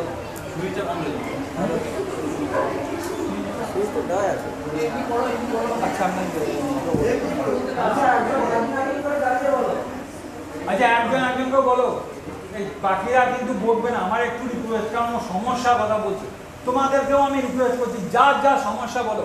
আমি যদি না জানি তাহলে আমি জেনে এসে তোমাদেরকে বলবো, কারণ আমি সব জেনে আসি। বলো কি নাম একটুখানি বলবে? প্রিয়াঙ্কা কোন সেমিস্টার? First semester. প্রিয়াঙ্কা বলো কি সমস্যা? চুল ঝরে যাচ্ছে। আচ্ছা, প্রিয়াঙ্কার সঙ্গে একমত কে আছে? হাত তোলো, তাহলে একসঙ্গে উঠতে হবে।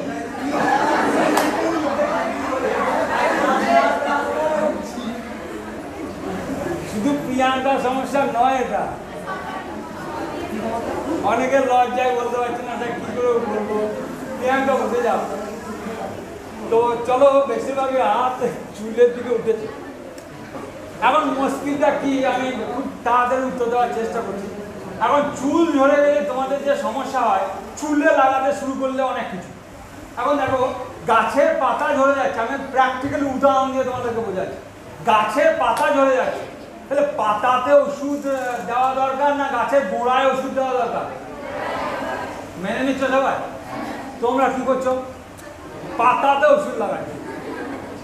এখন দেখো, পেটের সমস্যার জন্য চুল ঝরে যায়, মনে থাকবে। পেটের সমস্যা, তোমার যদি গ্যাস, অম্বল, অ্যাসিডিটি, তোমার যদি নানা রকম পেটের সমস্যায় ভুগো, কনস্টিপেশন, কোলাইটিস, আচ্ছা 2 দিন পায়খানা হয় না এমন কে আছে?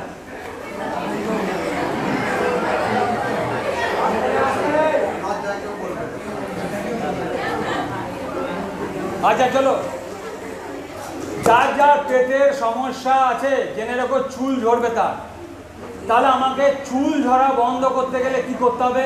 পেটের সমস্যা মেটাতে হবে। তাহলে আমাকে পেটের সমস্যা মেটাতে গেলে কি করতে হবে? অ্যালোভেরা খেতে হবে। সকালে তাড়াতাড়ি উঠতে হবে। তুমি রাত 2টো পর্যন্ত জাগছো, সকাল 9টার সময় উঠছো, সকালবেলা ভুল, দুপুর 9টার সময় উঠছো। ভালো করে ভেবে দেখো, এইদিকে তুমি 3 ঘন্টা টেনে নিয়ে এসো, ওইদিকে 3 ঘন্টা নিয়ে যাও। তুমি রাত 10টার সময় শুয়ে পড়ো, এইদিকে 6টার সময় ওঠো। বডির যে ক্লক সেটাকে ঠিক করে নাও। তাহলে অ্যালোভেরা মোক্ষম ওষুধ আমাদের পেটের রোগ ভালো করার জন্য, পেটের সমস্যা মেটানোর জন্য আমি কতগুলো ব্যায়াম তোমাদেরকে দেখিয়ে দিচ্ছি। একবার এই ব্যায়ামগুলো প্রিয়াঙ্কা যদি দেখতে পাও বা বাকি সবার জন্যই দরকার, একবার দেখে নাও পেটের সমস্যার জন্য কোন কোন ব্যায়ামগুলো আমাদের করতে হবে, একবার দেখে নাও একটু। দেখো এখন যে আসনটা আমি দেখাচ্ছি এর নাম হচ্ছে পবন মুক্তাসন। এখন যে আসনটা আমি দেখাচ্ছি তার নাম হচ্ছে পবন মুক্তাসন। এটা হচ্ছে পেটে, পবন মানে হচ্ছে বায়ু, মুক্ত মানে হচ্ছে বের করে দেয়, রিলিজ করে দেয়। তুমি যদি এইভাবেই নড়াতে থাকো, যা প্রচন্ড গ্যাস হয় পেটে, তাকে অবশ্যই বলবো এই পশ্চারটা করার জন্য। এর নাম হচ্ছে পবন মুক্তাসন। এরপর চলে যাও নৌকাসন।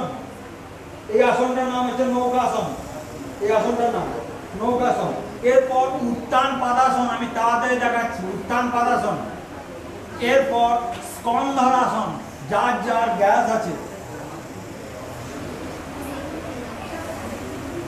যার যার গ্যাসের সমস্যা আছে এইগুলো, সুতরাং যার যার চুল ধরে যাওয়া বা এই জাতীয় সমস্যা হচ্ছে, অ্যালোভেরা সব থেকে ভালো মেডিসিন চুল ধরে যাওয়ার জন্য, চুল বাড়ার জন্য সব থেকে ভালো ওষুধ। এটা খাও এবং চুলের গোড়ায় ম্যাসেজ করো। কৃত্রিম মেডিসিন নিয়ে আসবে না, তাতে যে সমস্ত রাসায়নিক জিনিস ব্যবহার করা হচ্ছে, চুল উঠে যাবে তোমার প্রচুর, অল্প দিনে প্রচুর উঠে যাবে। সুতরাং গ্যাসের সমস্যা না মেটালে পেটের সমস্যা মিটবে না। নেক্সট কার কি সমস্যা আছে? কারোর কোনো সমস্যা যদি বলো আমাদের আর কোনো সমস্যা নেই, তাহলে আমি এখানে বন্ধ করবো। যদি তোমাদের কোনো সমস্যা থাকে বা তোমার পরিবারের কোনো সমস্যা থাকে, তোমার বাড়ির কারো কোনো সমস্যা থাকে, বলতে পারো, লজ্জার কোনো কারণ নেই। কারো কোনো সমস্যা নেই?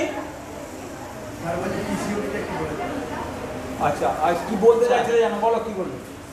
কারো কোনো সমস্যা আছে?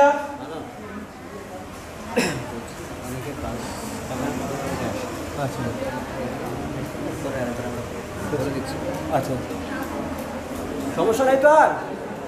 বলো বলো বলো। মাথা ধরা খুব ভালো, মানে আর কার কার সমস্যা আছে হাত তোলো। মাথা তো অনেকেরই থাকে, আমারই হয়। কি নাম তোমার বলো? সোমা, কোন সেমিস্টার?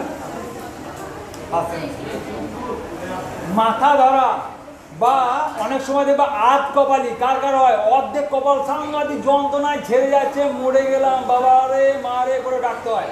মাথায় গামছা বাঁধা থেকে আরম্ভ করে ঘরে এমন কোনো জিনিস নেই আর বাঁধতে বাকি থাকে।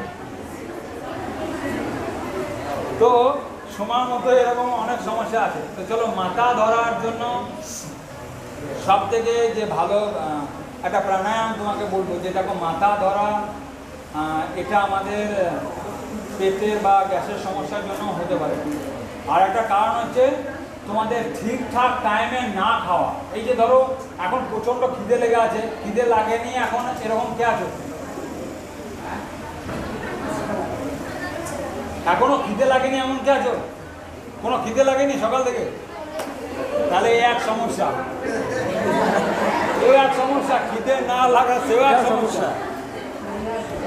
এই যে ধরো তোমার খিদে লেগে আছে, সকালবেলায় তুমি হয়তো টিউশন করেছো, তারপরে এখানে প্রোগ্রাম করবো করে বেরিয়েছো, দেখবো করে বেরিয়েছো, ধরো 3টে এই যে পেরিয়ে গেল, তোমার ধরো খাওয়া ঠিকঠাক টাইমে হলো না। এইটা যদি নিয়মিত রূপে চলতে থাকে, এই এক সমস্যা, মাথা ধরার সমস্যা। তো চলো, মাথা ধরার সমস্যার জন্য সব থেকে ভালো একটা ওষুধ বলে দিই। গাওয়ার ঘি আছে বাড়িতে? গরুর ঘি বাজারে কেনা কিন্তু হবে না, গাওয়া ঘি।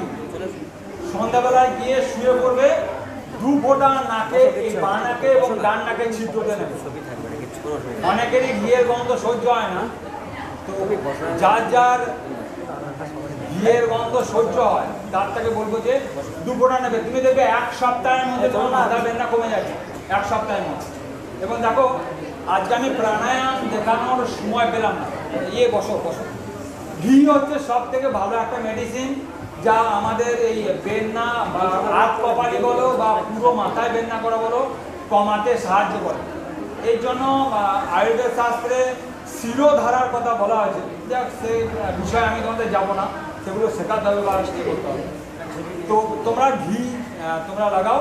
আর একটা যেটা করবে, অনুলোম বিলোম সবাই দেখে নাও। আমি প্রাণায়াম দেখানোর সময় পেলাম না। যাদের যাদের গ্যাসের সমস্যা আছে বা নানা রকম সমস্যা আছে, পেটের এই স্টোক দিয়ে নিঃশ্বাসকে বের করে দেওয়া এবং না, এটা বসে করতে হয়। আমি দাঁড়িয়ে দাঁড়িয়ে দেখাচ্ছি, দেখতে পাচ্ছ সবাই স্টোক দিয়ে। এটা যদি বুঝতে না পারো তাহলে জানবেন না, নাকের ডগায় মাছি ঢুকে গেলে যেমন ফস করে বের করে দিতে হয়, ঠিক সেই ধরনের কন্ডিশন, বের করে দেওয়া এবং নেওয়া, এটা চলতে থাকবে। এবং যার যার মাথা ধরা পেটের সমস্যা ভুগছো, সে কপালভাতি। আর একটা জিনিস দেখিয়ে দিচ্ছি, অনুলোম বিলোম। প্রথমে তোমাদের বাঁ নাক দিয়ে শুরু হবে, নেওয়া ছাড়া, নেওয়া ছাড়া। আমি হাতটা বোঝার জন্য দেখাচ্ছি, তোমরা হাত তুলবে না। নেওয়া ছাড়া, ছেড়ে আবার সেই নাক দিকেই নেওয়া ছাড়া। তো আশা করবো তোমাদের যাদের যাদের মাথায় বেদনা আছে, খাবার ঠিকঠাক টাইমে খাবে, সকালে ঠিকঠাক টাইমে উঠবে, আর এই ঘি এবং অনুলোম বিলোম এর দ্বারা তোমরা যন্ত্রণা কমাতে পারো মাথা। আর নেক্সট কারোর প্রশ্ন আছে, নইলে শেষ করবো এখানে। বলে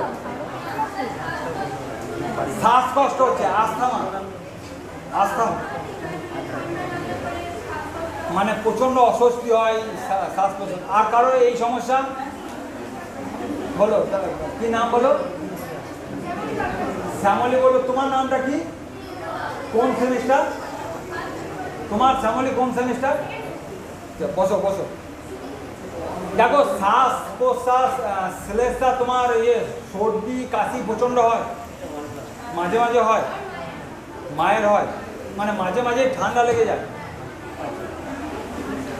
যদি এই শ্বাস প্রশ্বাসের সমস্যা হচ্ছে, অর্থাৎ দেখা যায় যে শ্বাস নিতে গিয়ে প্রচণ্ড অস্বস্তি ভাব হচ্ছে শ্বাস নিতে গিয়ে, তো আমি তোমাদেরকে বলবো যে এই প্রাণায়ামগুলো যেগুলো দেখালাম, প্রাণায়ামগুলো বসে বসে করবে। আমি তোমাদের কপালভাতি দেখালাম, অনুলোম বিলোম দেখালাম, আর একটা দেখাচ্ছি। দেখো, তোমাদের নিঃশ্বাস নেওয়া এবং ছাড়া, নিঃশ্বাস নেওয়া এবং ছাড়া, এটাকে উজ্জায়ী প্রাণায়াম বলা হয়। এটা হচ্ছে ভস্ত্রিকা প্রাণায়াম। আর যার থাইরয়েডের সমস্যা আছে তার জন্য উজ্জায়ী প্রাণায়াম, গলাটাকে টাইট করে হাওয়াটাকে নেওয়া, এটা হচ্ছে উজ্জায়ী প্রাণায়াম। আর এখন যেটা দেখাচ্ছি সেটা হচ্ছে ভস্ত্রিকা প্রাণায়াম, লম্বা করে নেওয়া, লম্বা করে ছাড়া। তোমার মাকে বলবে এই প্রাণায়াম, 5টা প্রাণায়াম একটু ধীরে ধীরে করবে, 1 সপ্তাহ করো, তাহলে দেখো তুমি রেজাল্ট পাবে। খাওয়া দাওয়াটা ঠিকঠাক টাইমে করতে বলবে। এবং মারা বেশিরভাগ ক্ষেত্রে দেখবে সকাল 10টা 12টা পর্যন্ত খায়, সকালবেলা খায় না, খাওয়া দাওয়া উপাসটা চেয়ে গেছে। নেক্সট, আর কার কোনো প্রশ্ন? আচ্ছা, এই তোমার কি নাম বলবেন? সুহানা। আজকে আর একটা প্রোগ্রাম আছে, সুতরাং ছেড়ে দিচ্ছি। আমি স্যারকে অনুরোধ করবো যদি আর কোনো দিন একটা সুযোগ আমাদেরকে দেন। না, আমাদের ডিটেলসে বলছো। হ্যাঁ, তো তোমরা সবাই ভালো থেকো, সবাই সুস্থ থেকো। তো আমার সঙ্গে একটা মন্ত্র তোমরা একটুখানি উচ্চারণ করবে সবাই, ঠিক আছে? সবার হ্যালো। আজকে সবাই মিলে আমরা একটা মন্ত্র উচ্চারণ করবো এবং মন্ত্র দিয়ে আস্তে আস্তে এর সমাপ্তি অনুষ্ঠান টানবো। আমরা আশা রাখবো সবাই যেন সুস্থ থাকে, সবাই যেন ভালো থাকে। আমরা সবাই সবার ভালো কামনা করবো। সবাই একসাথে বলবে, আসতো মা সদ্গময়া, সবাই তো বলার জন্য বলছি তো, তমসো মা জ্যোতির্গময়া, মৃত্যুর্মা অমৃতঙ্গময়া, আবির্ময়ধি, सर्वेषां मंगलं भूयात्, सर्वे सन्तु निरामयाः, मा कश्चित् दुःखभाग् भवेत्। ॐ शान्ति शान्ति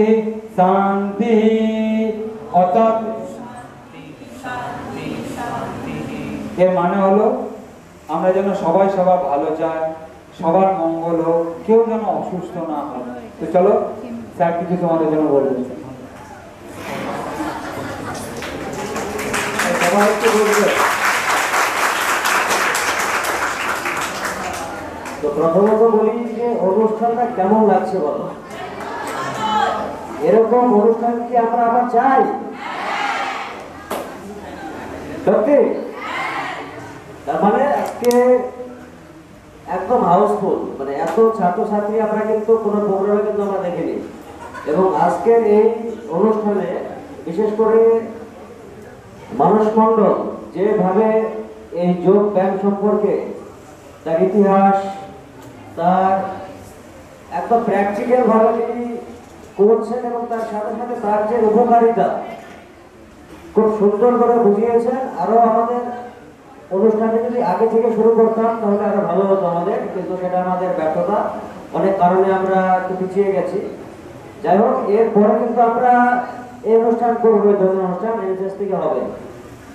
এখন তোমরা আশা করে বুঝতে পারছো যে আমাদের এনএসএস ইউনিট 1 এবং 2 আমরা কি কি ধরনের কাজ করি।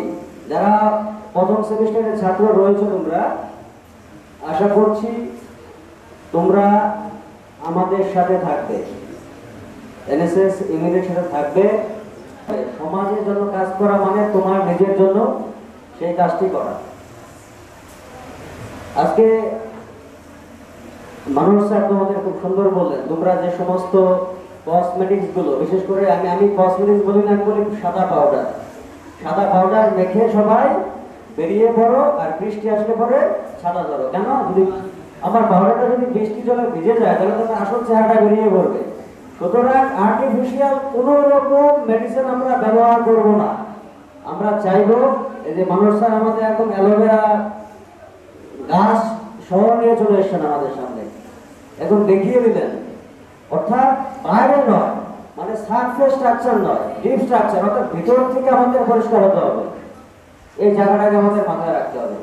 আর বিশেষ করে এনএসএস ডে, এই দিনটিকে স্মরণে রেখে আমাদের এই অনুষ্ঠান খুব সুন্দরভাবে, বিশেষ করে ছাত্র সংসদের কথা বলবো আমি। ছাত্র সংসদ প্রথম থেকে যেভাবে সহযোগিতার হাত দাঁড়িয়ে দিয়েছে, না হলে এত বড় অনুষ্ঠান আমাদের পক্ষে করা সম্ভব ছিল না। এবং আমাদের এই মানুষ মণ্ডল, তারপর অতীশচন্দ্র ভল্লা, ওকে আমি ভাইয়ের মতো দেখি দুজনকেই, তাদের সাথে অনেক আগে থেকে আমার পরিচয়, আমরা আবার তাদেরকে নিয়ে আসবো। এবং আমাদের ক্যামেরায় যিনি রয়েছেন দেবজিৎ দাস, খুব সুন্দরভাবে তিনি কিন্তু একটা ব্যায়াম দেখিয়েছেন। সেই ব্যায়ামটা কি দেখিয়েছিলেন? বাহ, থ্যাংক ইউ। তো এই যে ব্যায়ামগুলো আজকে হয়তো সময়ের জন্য আমরা সব দেখাতে পারলাম না। তোমরা চেষ্টা করবে ইউটিউবে গিয়ে, আচ্ছা ইউটিউবের নামটা কি আছে? গীতা দর্শন সার্চ করলে পরে বেরিয়ে পড়বে। সেখান থেকে তোমরা দেখো, ভিডিওগুলো দেখে মেডিসিন ছাড়া চলার চেষ্টা করো। এবং আমরা চাই আমাদের জীবন সুন্দর হয়ে উঠুক এবং ভবিষ্যতে যেন আমরা অন্ধকার থেকে, একটু আগে যে শ্লোকটা মানুষ স্যার করছিলেন, অন্ধকার থেকে যেন আমরা আলোর দিকে যেতে পারি। এবং আজকে আমি ধন্যবাদ জানাবো আমার এনএসএস এর স্বেচ্ছাসেবক সহ অন্যান্য ছাত্রছাত্রীদের ধন্যবাদ জানাবো। আমাদের একজন স্যার রয়েছেন আমাদের, যিনি সংস্কৃতেরই স্যার, দেবপ্রিয় মণ্ডল, তিনি আমাদের সঞ্চালনা করছিলেন অনুষ্ঠান এত সুন্দর করে। তার জন্য একটা জোরদার হাততালি হবে। এবং সবাই সুস্থ থাকবো, ভালো থাকবো।